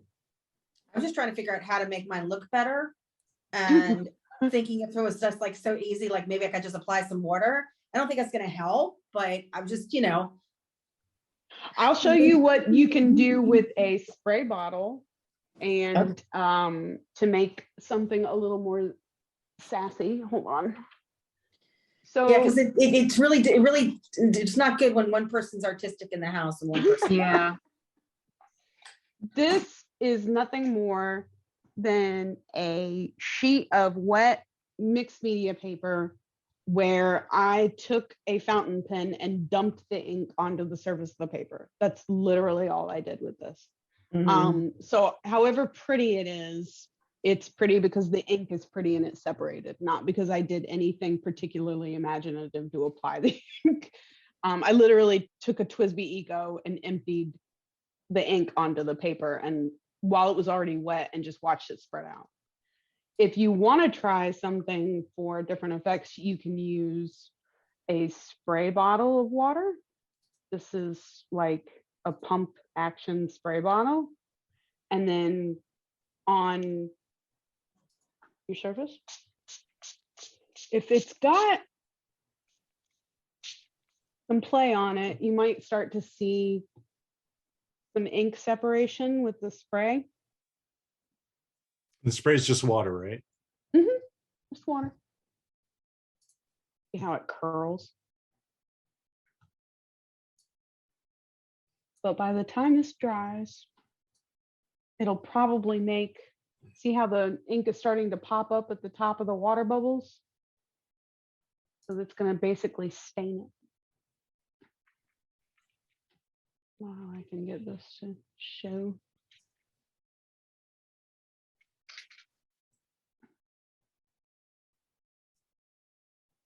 Yeah, it's kind of sliding back around.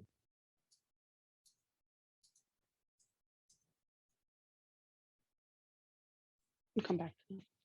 That's probably not going to look very cool for 15, 20 minutes.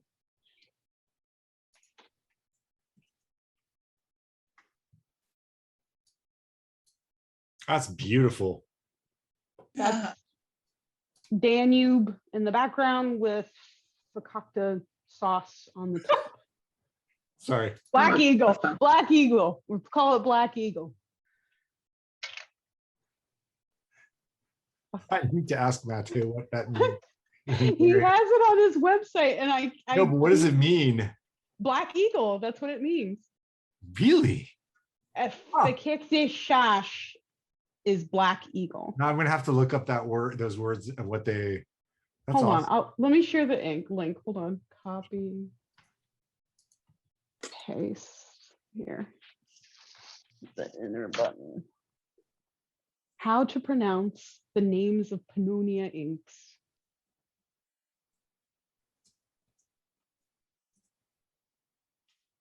All right, who's still going? How's your bookmarks coming?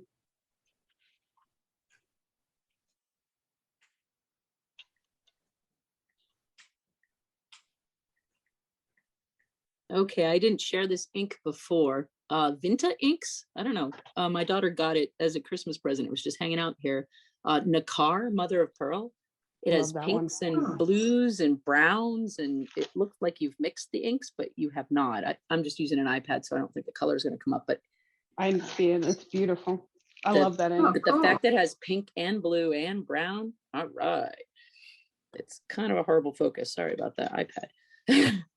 If you have I the think that's blur on the cool. background, that may be why it wasn't focusing. Oh, hold on, I Yeah. can change that. I've done that before. Let me fix that up for you.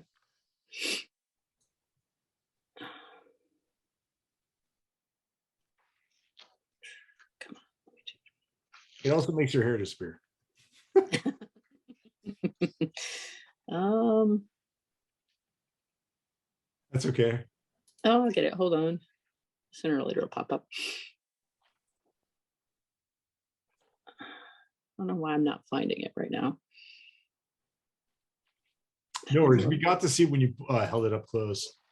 No, that's really a satisfying ink. Holy cow! It's like 4 colors in there. Yay, Yeah. trees! Thank you. Oh, it's awesome. How's everybody else looking? Oops. This is like a fun chromatography class as well. Mhm. I already did the fronts and backs of some other ones with the green ink. So I'm going to surmise that nobody's is dry enough to flip. And I would just say what I do with my tree bookmarks is I do my tree on the front side, on the first side. Ooh, look at that. Hold it back up. Oh. That looks Look beautiful. at that. Look at the pinks coming out. That's beautiful. Really nice. Good job. Look at David's. Hold Please on. do. David, man, seriously. It looks just, that is so beautiful. Look at the little. wow. See what I'm Wow. saying? See why this sucks? This is why it sucks. Yeah. Let's Okay, see yours, mine- Erica. Come on, Mine Erica. looks like a 7-year-old. Sharon is Like a Karen. 7-year-old That's like did it. seeing a 4-year-old's piece of artwork. Mm-mm. All right, let's see Bennett's. It's like a 7-year-old's work. Look at this. David, which ink did you use? Again, I use that Mo That's Pine. fantastic. It's a Sailor Penlux ink. Which brush did you use? Super cool. Beautiful. This. It's clean. You picked great colors, Bennett. I know, but I have, I think I have a problem in finding out how much water to put down, when to know the right amount. Because on the Waterman inks, it got too runny.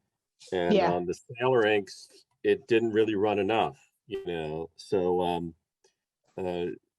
that's just a lesson learned from experimenting with it. Yeah, for And first try, this is that's my impressive. second attempt. My first attempt was even worse. I mean, it looks pretty sad. I think it looks great. Great. No. It's impressionism, rough man. part. It's called Yeah. impressionism. I think it looks great. I didn't think he did impressions. But I basically what I usually do is with my tree shapes, I mean, sometimes I'll leave them freestanding, but often enough, I'll just blur them all together because I figure it hides a multitude of sins. I don't know if I'm making sense, but like if it's just a copse of trees and you can't make out the individual trees, then perhaps it's just more aesthetically pleasing for me.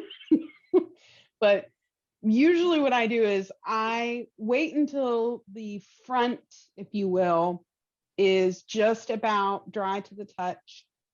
And then what I'll do is I'll sandwich it between a couple of sheets of clean printer paper, just regular old white paper. And I'll put it under a set of heavy books in my office overnight to give it a fighting chance to flatten out as much as possible. Come on, don't do that. And then you can do one of a couple of things. You can make 2 strips, glue stick them together, and laminate the 2 strips together. Or you can take your first side when it's dry, flip it over, and just do something really loose and abstract on the back of it. like that. Up to you. I'll show you a method if you want.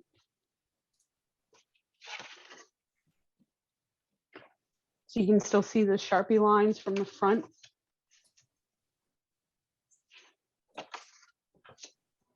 just going to take some water and just wipe the whole thing down, get it real wet.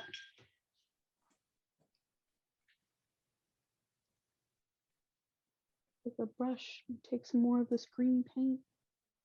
And even just doing a couple of blobs. And this will make kind of like a tie-dye where they kind of meet in the middle. They kind of bleed towards one another. Now they're pushing and pulling. Just 2 strips on the move, doing whatever they're going to do.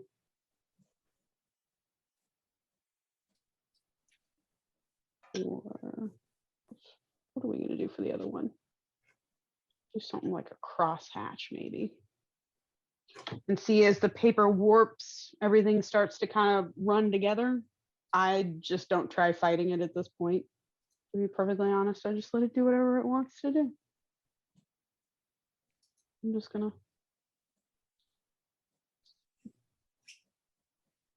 just blob some ink on.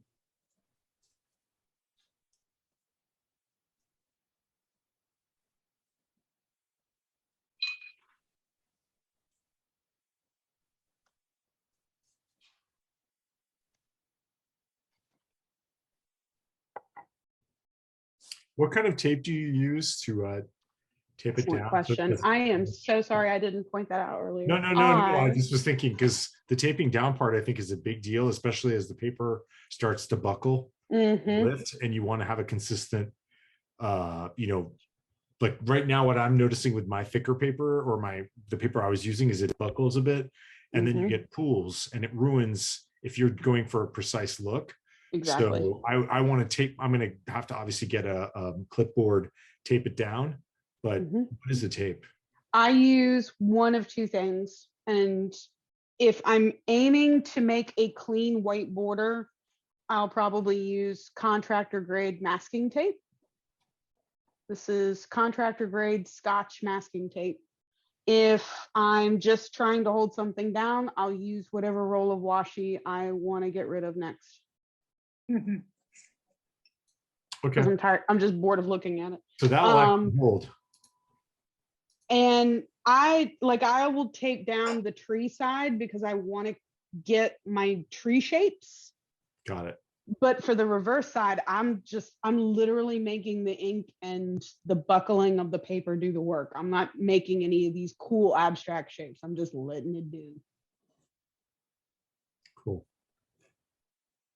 And oh, that was cool. That's what happened with Pannonia Danube when we ran water all over it. It kind of like started to antique. It's kind of neat, isn't it? That's really pretty.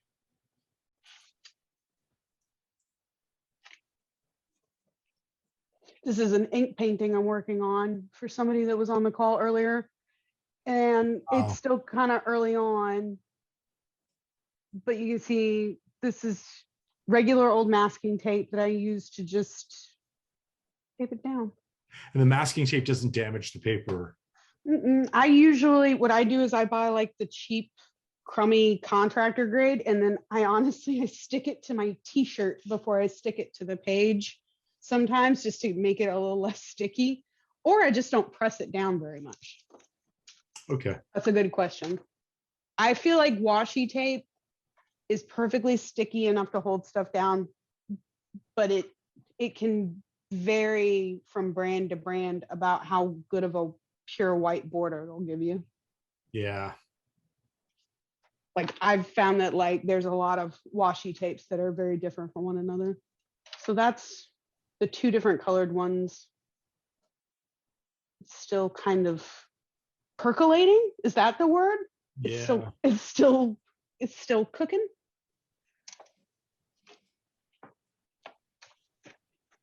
And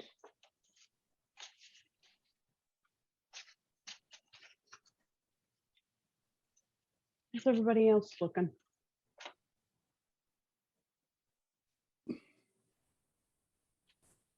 Mine are still drying. It's one of those things where, like, if you watch me work on an ink painting, it'd be like, oh, okay, I'll leave the camera running and I'll just leave it on for, 3 days while I let it dry 5 hours in between different layers. It's like, it's literally watching ink dry.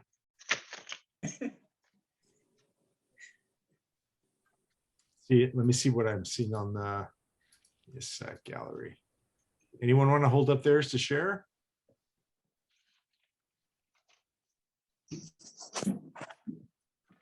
Aha, hold on. Keep going.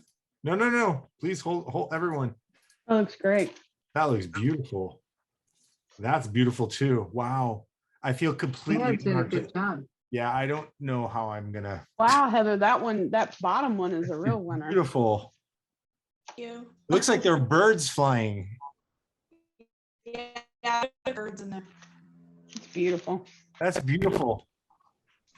Thanks. Anyone else want to share theirs?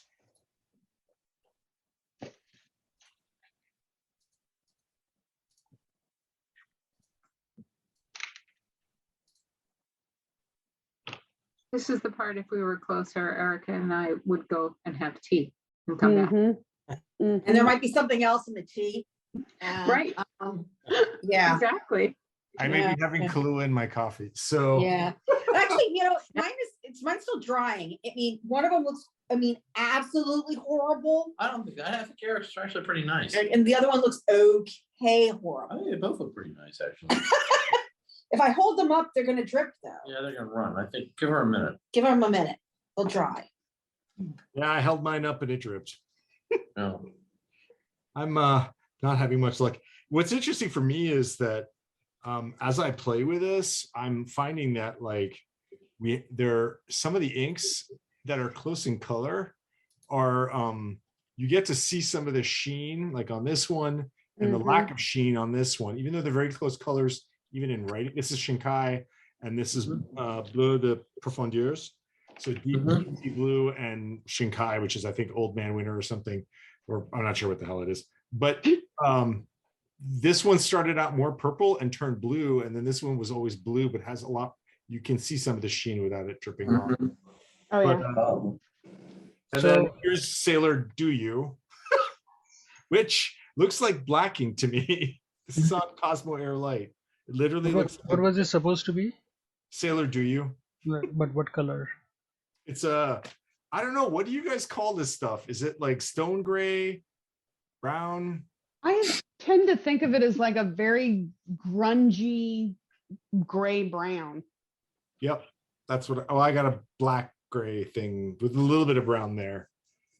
So I like it. There's hope. So I went into my watercolor mode and I expedited all of the work that I did with my heat gun. And here are some colors mixed. So the leaf in here has the brown and the green. Look at that. what inks are those? Don't ask. One is Colorverse Opus 88 Laurel. Nice. And Robert Oyster 18, and I think I used the Orange Crush from Private Reserve. So this looks like a blotchy work. And I love that. This one is what I did with the tree. That's pretty beautiful. So I end up using the water the way Melissa showed me, like taking a white brush and just like wipe over again, which kind of made everything bleed in with each other a little bit. But that's more of a watercolorish instead of more of what we are trying to do here. Yeah. I love that. I'm learning more tricks.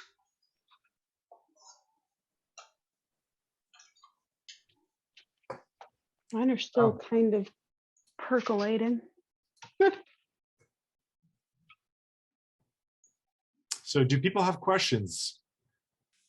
This is when you have a chance to grab Melissa while she's, go ahead. You're holding up your hand.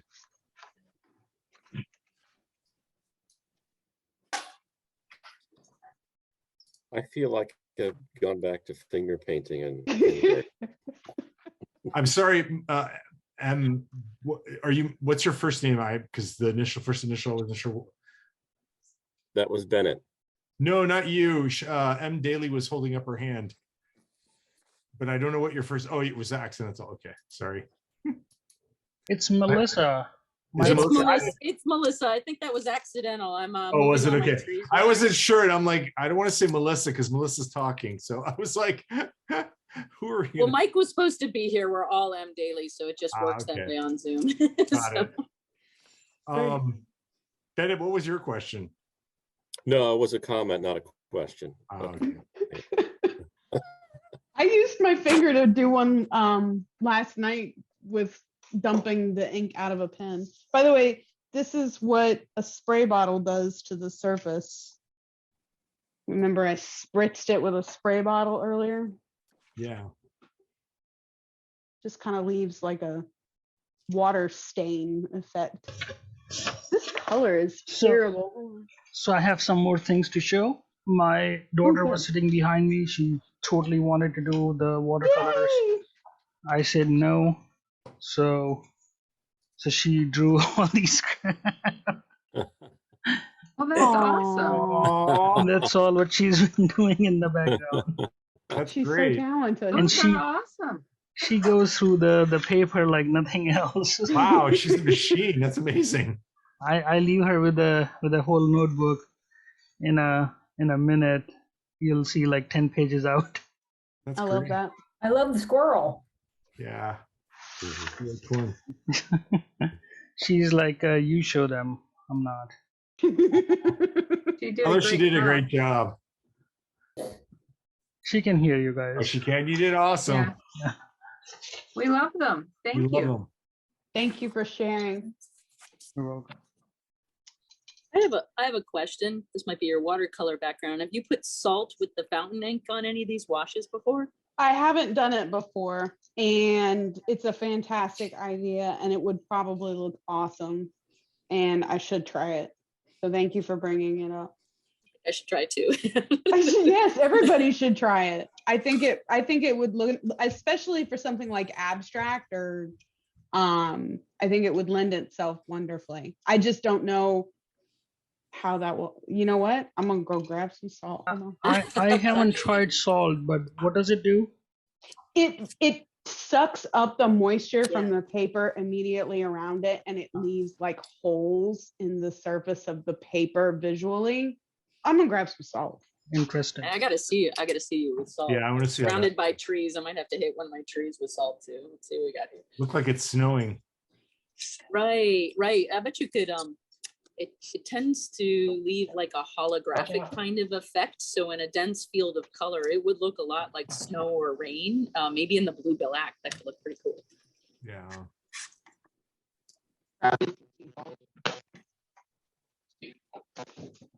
Honestly, I think you can play around with the kind of salts, by the way. Actually, I saw that question, but I'm not the expert on that.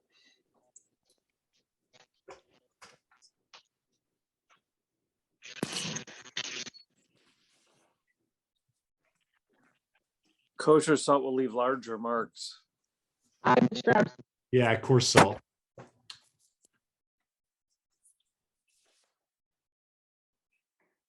Thank you all for thinking that was a genuine question. I was being a smartass. Wait, what happened? Maybe you should try iodized salt. The iodine may make a difference too. Oh, Himalayan salt. Yeah, pink I don't salt. know. Let's You find didn't, out. with the toothpaste at the start, you didn't mention whether it was really important, whether it was fluoride toothpaste.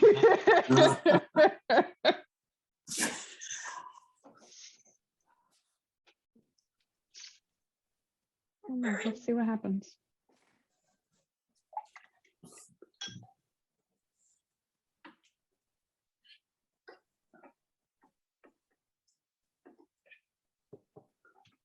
dump on here? We should use something.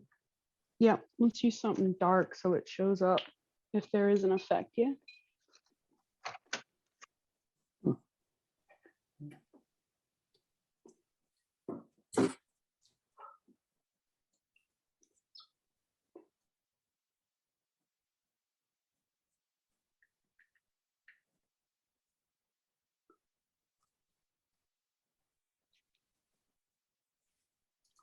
Melissa, this is something obvious, but this is probably a great way to use up some of your samples. So I have a insane amount of samples that I don't know what I'm going to do with. Now you knew. You're gonna make bookmarks and now I'll make really bad art, and David will make really good looking art. You never know. Practice, you get better. And there's just so much you can get, now. But thank you. Oh, wow. So does the salt just come off eventually, or you just, just sort of stays there? Once it dries. Let's see what happens. There's a watercolor technique similar to the salt, but instead of the salt, you use vodka. Ooh, that sounds fun times two. You said that and Allison's ears perked up. Mine did too, so I can't make too much fun. I just heard what? This sounds like excellent Is fun. that with or without olives? Yeah, I was gonna say dirty martini, please. I drip a few. Mine's without. That's interesting. Interesting. So I'm guessing alcohol will probably try to push things out. Makes sense to me. I follow a couple of alcohol ink artists on Instagram. Watching them work is like crazy cool. Like the serenuri, the water floating technique that I do requires alcohol for that web pattern to form. Oh wow. So it lifts everything up and moves it around. What I do is like mixing urushi with thickener, and then you mix it with the alcohol, and when you drop it on top of the water, the alcohol immediately starts to spread out Cool. Because water and good alcohol doesn't mix very easily. Actually, the alcohol molecules move in between the water molecules. Or that.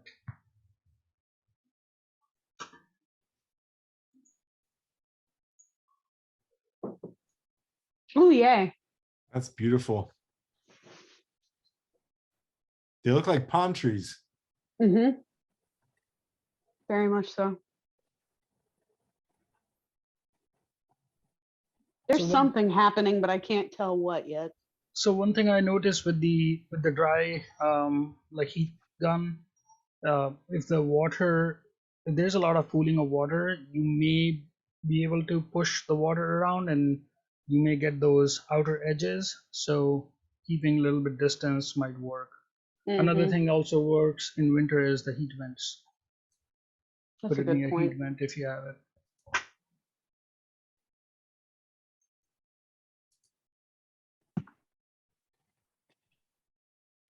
The salt seems to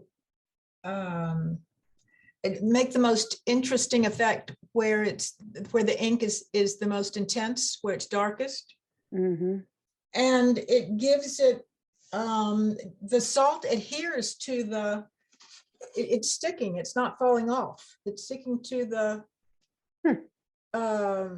to the paper. I wonder What if kind of once salt? it dries. This is Himalayan pink salt from a grinder. Nice. I wonder if Walmart. once the salt dries and it lifts off, you'll see a difference. Because I think you probably have to like knock it off once it dries. once it dries, you can knock it off and then you'll see the halos. Because while it's wet, the ink will just move back underneath it. It reminds me of drops of penicillin on an agar dish with bacteria. as you see halos of dead bacteria that are not resistant to the penicillin. It does look or kind of like it does look kind of like a science thing. project. Like a I don't know. I don't know any of the science words anymore. It's been too long since I Like learned. something growing in a petri dish? Yeah. I'm gonna have to play around with This looks cool for a background effect. Yeah. Yeah. This is truly weird, much weirder looking in person, by the way. So on the black one, I think I really like how the Parker Twink came out. It's this one. That is great. It is interesting black. The other black, I think it's an Indian ink called Brill. It's Could very you go back? Could you go back and show us the blue black again? There we go. No, this is not blue black. This is just Parker Twink black. Oh wow, it's got a little blue and purple in it. Yeah, and this one is a Brill ink, but it is very monotone black. Yeah, it has no other color. There's actually some yellow tones that'll come out of Parker Quink as well. It's got a lot going on. Ooh, what's Peggy holding up? So I put some salt on this. And Look at I'm that. trying to remember what color that is. It's Sailor, Shikiori, Rikyucha. That's great. Look at that. That's such a pretty ink.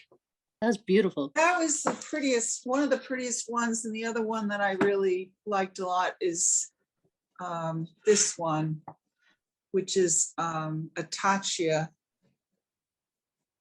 Is that Ugu Aisu? It's Sabi Midori. Yeah, Oh, I like that's the beautiful. blue color. It's the one that turns from either blue to green or green to blue, right? Like this is the very last one that I did, and it's not the best. I did like a dozen different inks.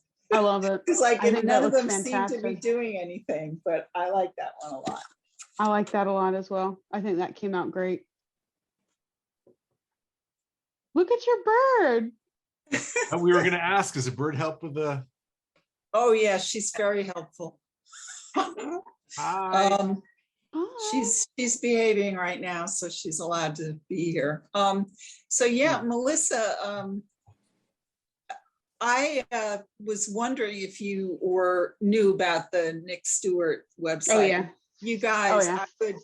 I would check that out. Melissa, this was so helpful because he's intimidating because just but I was just entranced with what you're able to do with inks and water, and then the bleach effect, which I'm kicking myself because I went to the laundry room like 10 minutes before 2 and it's like, what? I have no bleach. So I will, and you know what? Now you've got a whole bunch of really great dry ink swatches that you can go back and bleach later. Yep, I'm looking forward to that. I am a big fan of Nick's. His Udemy class is, if you get into, and I'm a paralegal, okay? Oh, yeah, I should leave the real teaching of the real art to real artists, but his Udemy course is very much worth it. He has a course on Udemy, which is a platform for digital learning that I think is very, very excellent. And he is working on a second class. Yeah, yeah. So. I appreciate that. I was hoping to get him to come in and do a Zoom with us, but he wanted everyone to go take his class. And I was like, can we have like a diet version and you introduce yourself to us and show us your artwork to kind of whet people's appetites before throwing them in the lion's den? Not successful with that.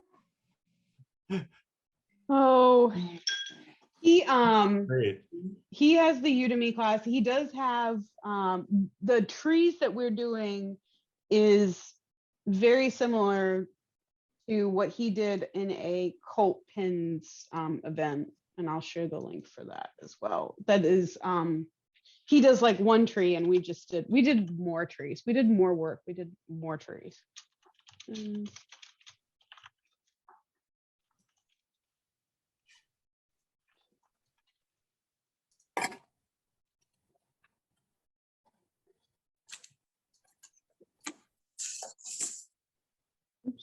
So question to you, Melissa, because even after putting the tape around this big one, it still buckles pretty heavily. And I think some of the tape, it got lifted off. Yeah. Do you iron these later on, or? When they're almost dry to the touch, when they're just about dry, what I'll do is, I'll show you what I'm going to do with this one. This one's dry enough, we can get away with it. What I do is I take a couple of pieces of printer paper. And you want to use clean stuff. You don't want it to have printing on it so that it would transfer. If that makes sense. And this goes under a heavy book overnight. I see. And that works pretty well. Some people have told me that doing the same thing at a sunny window or like near your radiant heat source is a good idea. Watercolor artists that use watercolor paper, sometimes they will minorly re-wet the very back of their artwork and then press it flat between two books or panes of glass to kind of warp it in the back in the right direction, if that makes sense. You know, to like take it, wet the back of it, put it somewhere with a bunch of books on top. Makes sense. And that'll push it back in the other direction. This is like something from the CDC. I mean, this is crazy town. I'm gonna have to play with this. Oh, wow. You can see the kind of the spreading out of the effect of the contaminant. The contaminant. That's exactly what it looks like. It's like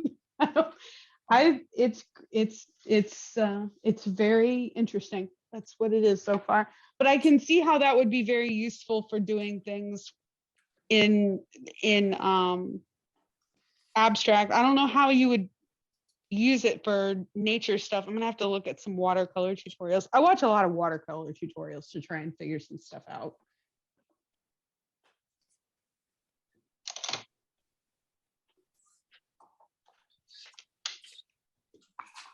Anybody else got anything they worked on?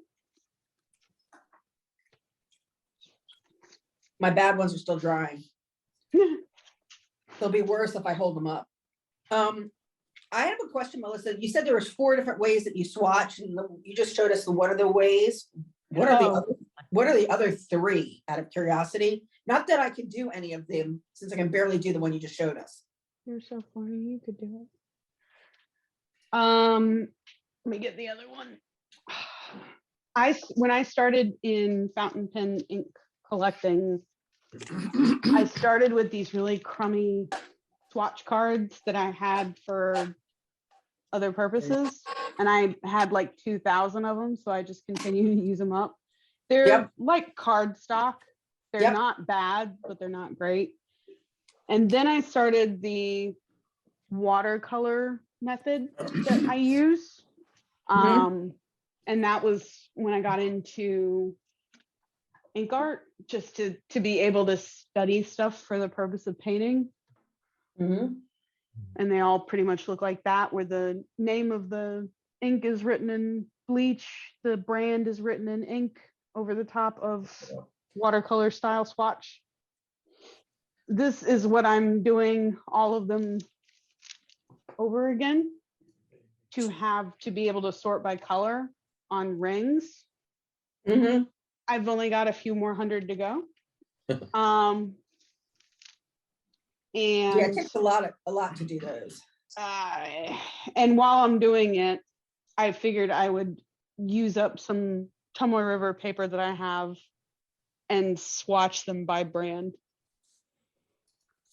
Oh, so you just have those loose? I have them here. I'll show you. I have them in a binder.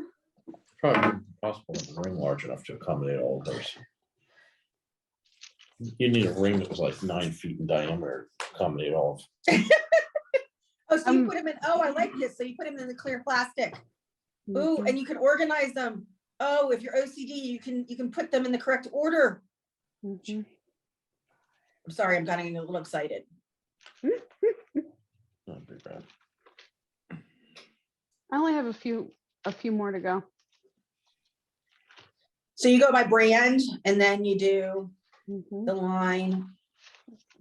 And then like there's series. So like, you know, the diamine ink vent is by itself because those are the ink vent, and then the regular diamine are by themselves.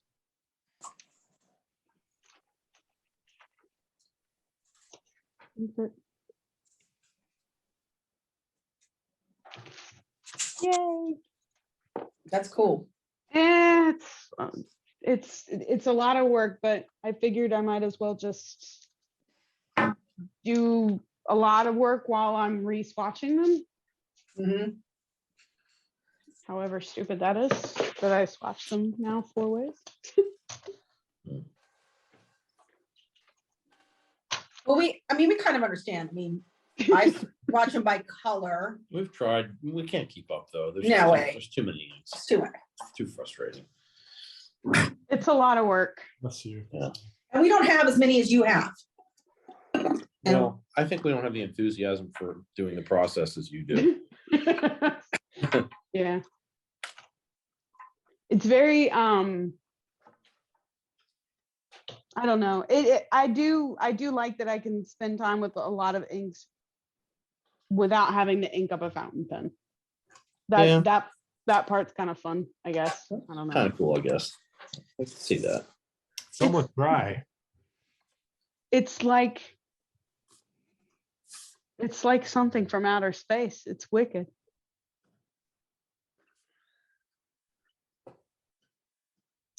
Jay has a huge coloring, and it's all got one color.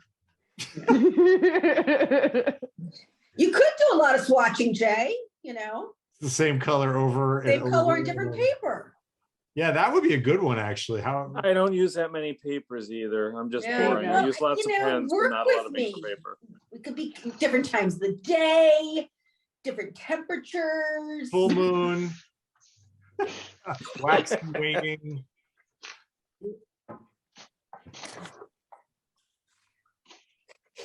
That's funny. Yeah, if you looked it up, this one's still wet.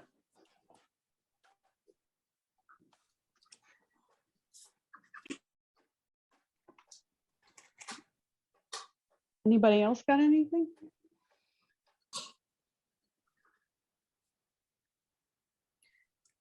Mine are slowly drying. I think they're dry now, but there's nothing interesting. You're right about the purple ink. Which one? So this is where am I? Here I am. Boop.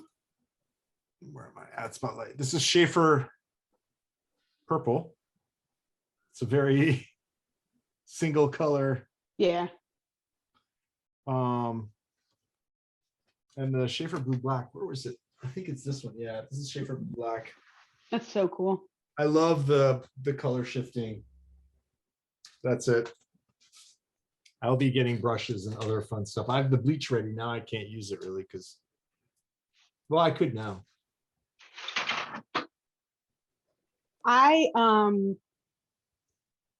You should get some mixed media paper or some watercolor paper too, just so that you can experiment about which one you like best. Ooh, look at that. Walker went and flung bleach on it. Oh, Nice. nice. Yeah, that's cool. It's like stars. Or snow or something. Who did that? The Walker did a bleach spatter on his. I love that. Again, those that are artistic and those that are not. What did you use to spatter, Walker? Just a brush. I have some calligraphy brush set, which is thicker here, so it makes Yeah. easier to splatter. Yeah. You don't have to use too much because I feel like this one I used too much and there's a drip. So up and it's running everywhere. I will Yeah. show you. Ooh, look at that. Yeah, it's running and you can see the bleach in action. I love that. But it looks like a comet. It's really cool. Yeah, that is kind of cool. I need to stop it. I'll show you as we wind our way towards being done. Was that a dog or a person? I thought I heard a puppy. That's Stella. Yeah. Oh, Stella. She thinks it's mealtime, but it's not mealtime, so she's acting Yeah, out. mine are probably about 10 minutes away from staging some sort of riot activity, as you can hear them in the background. I wish I had prepared a dark ink background to show this. Maybe, see, that one's not quite dry enough. That will not do. Let's just use the green one. My favorite way to spatter ink for little tiny stars is a mascara wand.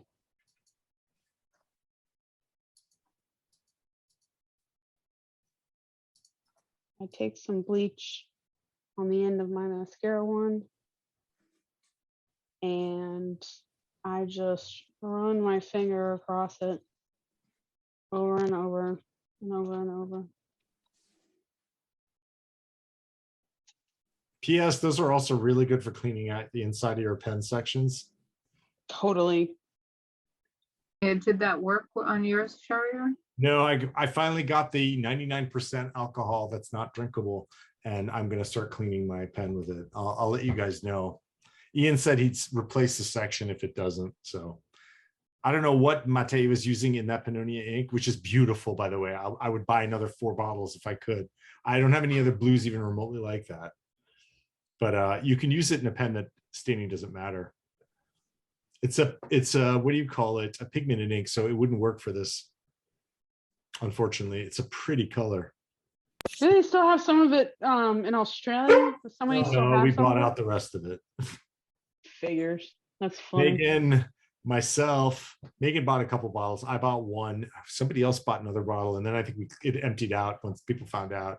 He doesn't. Nice. I don't know why he won't make any more of it, but I think He doesn't have any more of that pigment, he said. yeah, which is probably what caused to stain Ultim. There's a bunch of bleach spatter.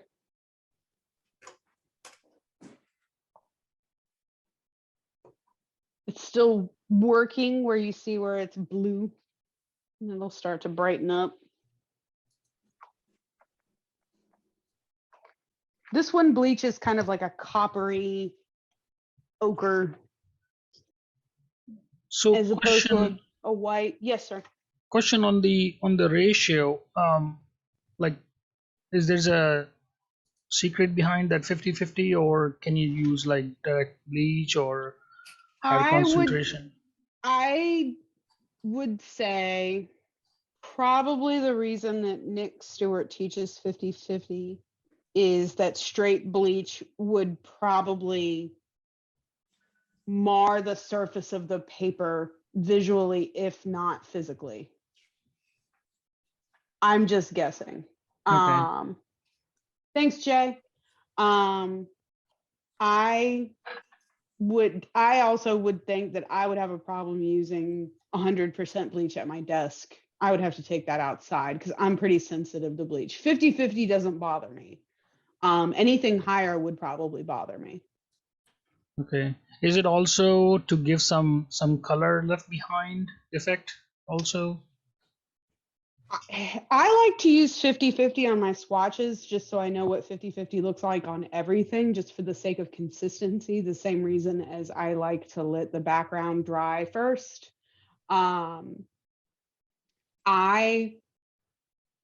I can imagine that certain inks like might require like 70% to get to pure white. I just like knowing what everything looks like at 50-50.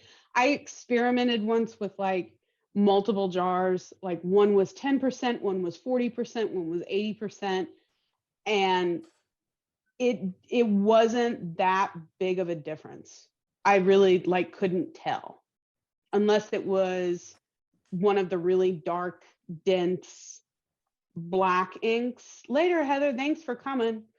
Unless it was one of the really dark, dense black inks where like 20, 30, 40 wouldn't touch it, but the 80 would. I didn't like using 80 at my desk. It was just a little too pungent. Whereas 50/50, I can barely notice it. Of Thank you. course.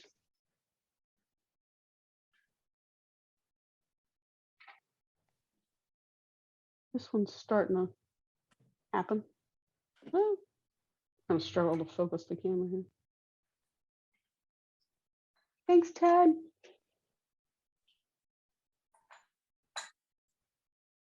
There'll be a mess in the kitchen soon. Yeah, I know. I love making the mess. I am, by the way, using a gigantic piece of, bye Cecilia, thank you for coming. I'm using a giant piece of silicone on top of my desk because it was like the right color where it was doing a decent job focusing at some points, I guess. But underneath this is like a giant clear placemat thing that I work on to protect the wood on my desk, because otherwise I would have stained it or set it on fire or something.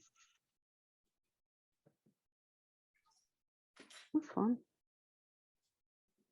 I think if we do this again later this year, we should do galaxy paintings with the stars, the Walker. What do you think? Ooh, that sounds fun. We'll get some blue blacks, some purple blacks, some blacks, and we'll do swatch cards, and then we'll play with salt and bleach spatter. I think that would be a riot.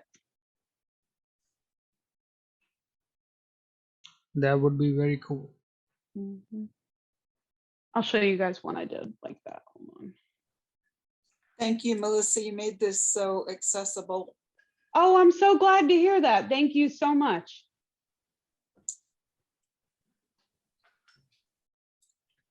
Oh, it's great. All right, I ran off here. with coffee. This is beautiful though. This is, you know what? The whole using up, I've made the point of excess inks, but like if you have inks that you don't want to put, you know what I mean? Like it's, you can think of a whole bunch of things to do with this aside from just swabbing your yeah, making art is one thing, gifts for friends, things like that, and also swabbing your inks. Ooh, yeah. Now that everybody's got practice with and understands how to start getting familiar with bleach, I think we'll do another one of these in a few weeks or months. We'll do galaxy paintings. I would love that. I think this one was my favorite one I did of those. Beautiful. Mm-hmm. And it's basically a giant ink swatch. It's not very big. It's 4x6, and the mascara wand with bleach water on it. Repeat. I mean, you end up like repeating that process a number of times, but I think it's fun. So question, if we're using shimmery inks, what are your thoughts on shimmery inks? I know you mentioned it slightly before, but like, what do you think? Some of them are so dark and so dense that the bleach, like for the purposes of using with bleach, the bleach is really going to struggle to get through. Other ones are like totally fun. The ink and the bleach turn weird, cool, different colors. I'm all about it. It's just, for me, it's like a super sheening ink. It's hard to also control because it goes from 0 to 60 so fast in terms of like how dense it becomes and how little bleach can sometimes permeate it, if that makes sense. Yeah, it totally does. It's super fun. I don't know if I have any more. I'm terrible with still lifes. This is a still life I did recently. I tend to overwork them.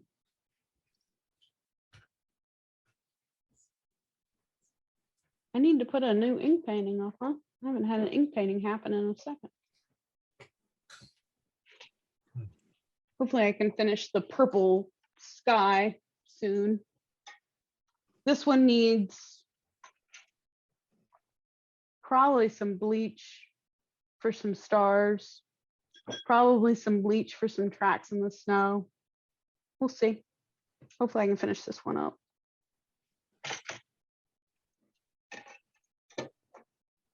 What are those plastic sheets that you're using? So these are like 8 by 10 acrylic panels from Lowe's or Home Depot that you use to fill in when you like break a pane in your windows. Oh, They're like Nice. $1 a piece.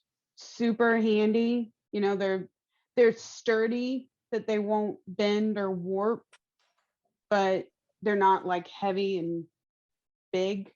I like painting on these, and they're super portable. And of course you see what my clipboards start to look like.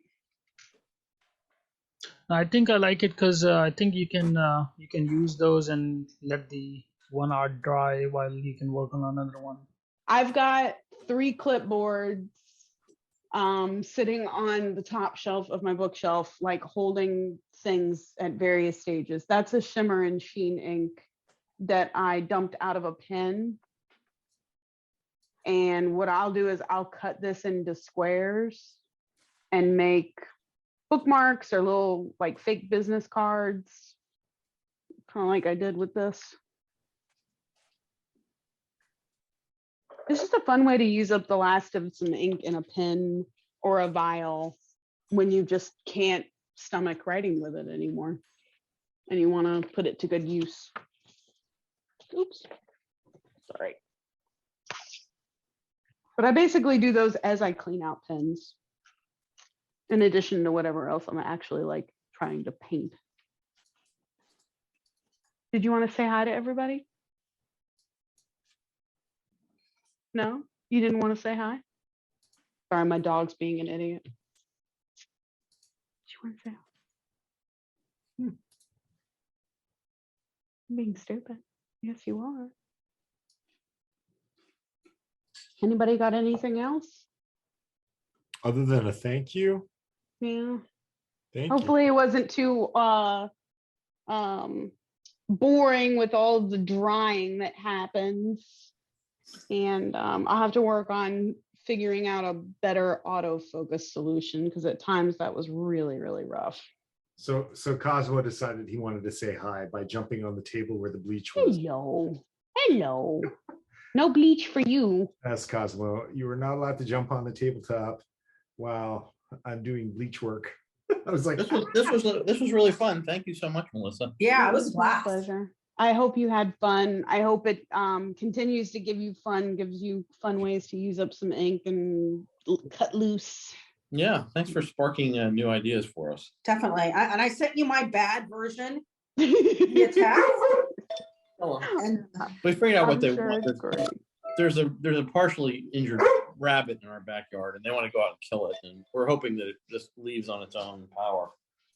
I can finally enjoy this hobby to the fullest by staring at my pens and using my ink for the art. Yay! yeah, that's true. You can buy all the ink and then use it for other things. I'm gonna actually do this with my mom.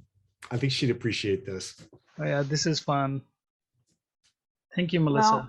Well, it was my pleasure. And if anybody wants to see anything else by request, just hit me up on Instagram or Slack or Facebook or wherever we hang out together.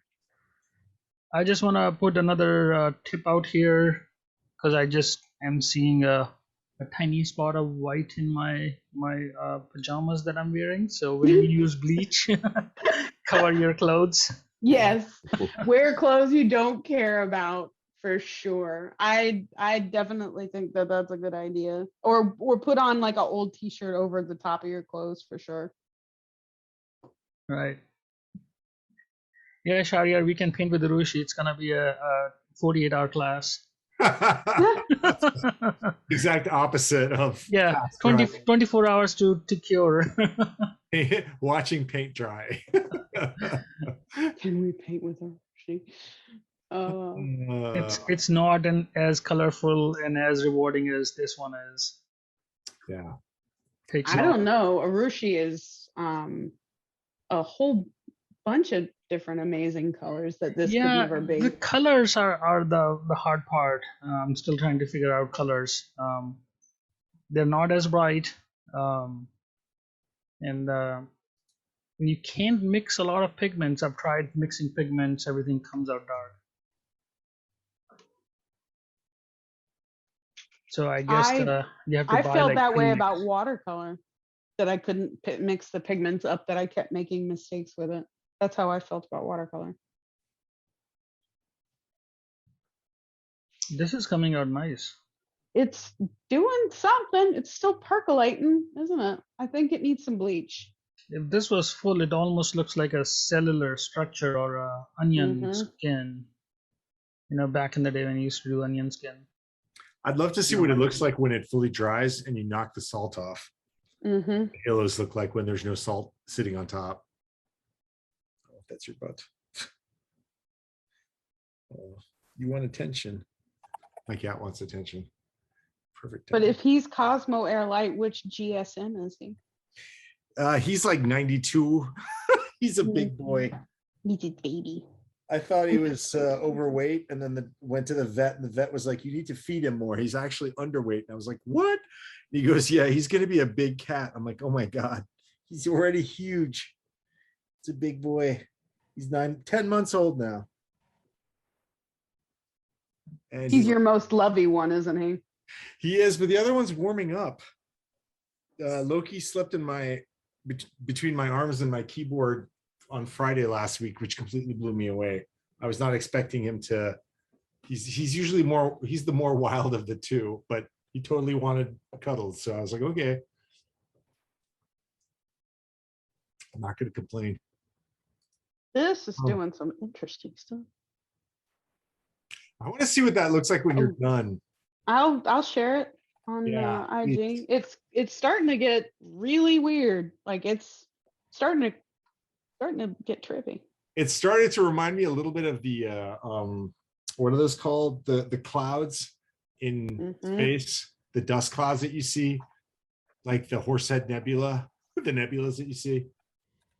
I'm gonna have to play with this. This is interesting. I'm not sure I understand everything that's happening on this piece of paper. It's pretty wild. It's pretty far out.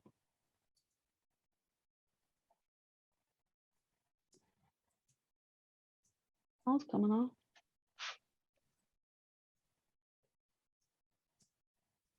All right, I'm gonna stop messing with it because I'm gonna mess with the science. It's a science experiment at this point. I am going to go help get dinner started. And I will see you guys Thursday. Are we Thursday this week? Thursday? This coming one will be Thursday. Yeah. Next week will be Tuesday. I hope everybody had fun. Thanks a bunch. Been a blast. Thanks, Great, Melissa. Thank you, Melissa. Bye now. Thank Bye. you. See you guys soon. Take care. Bye-bye.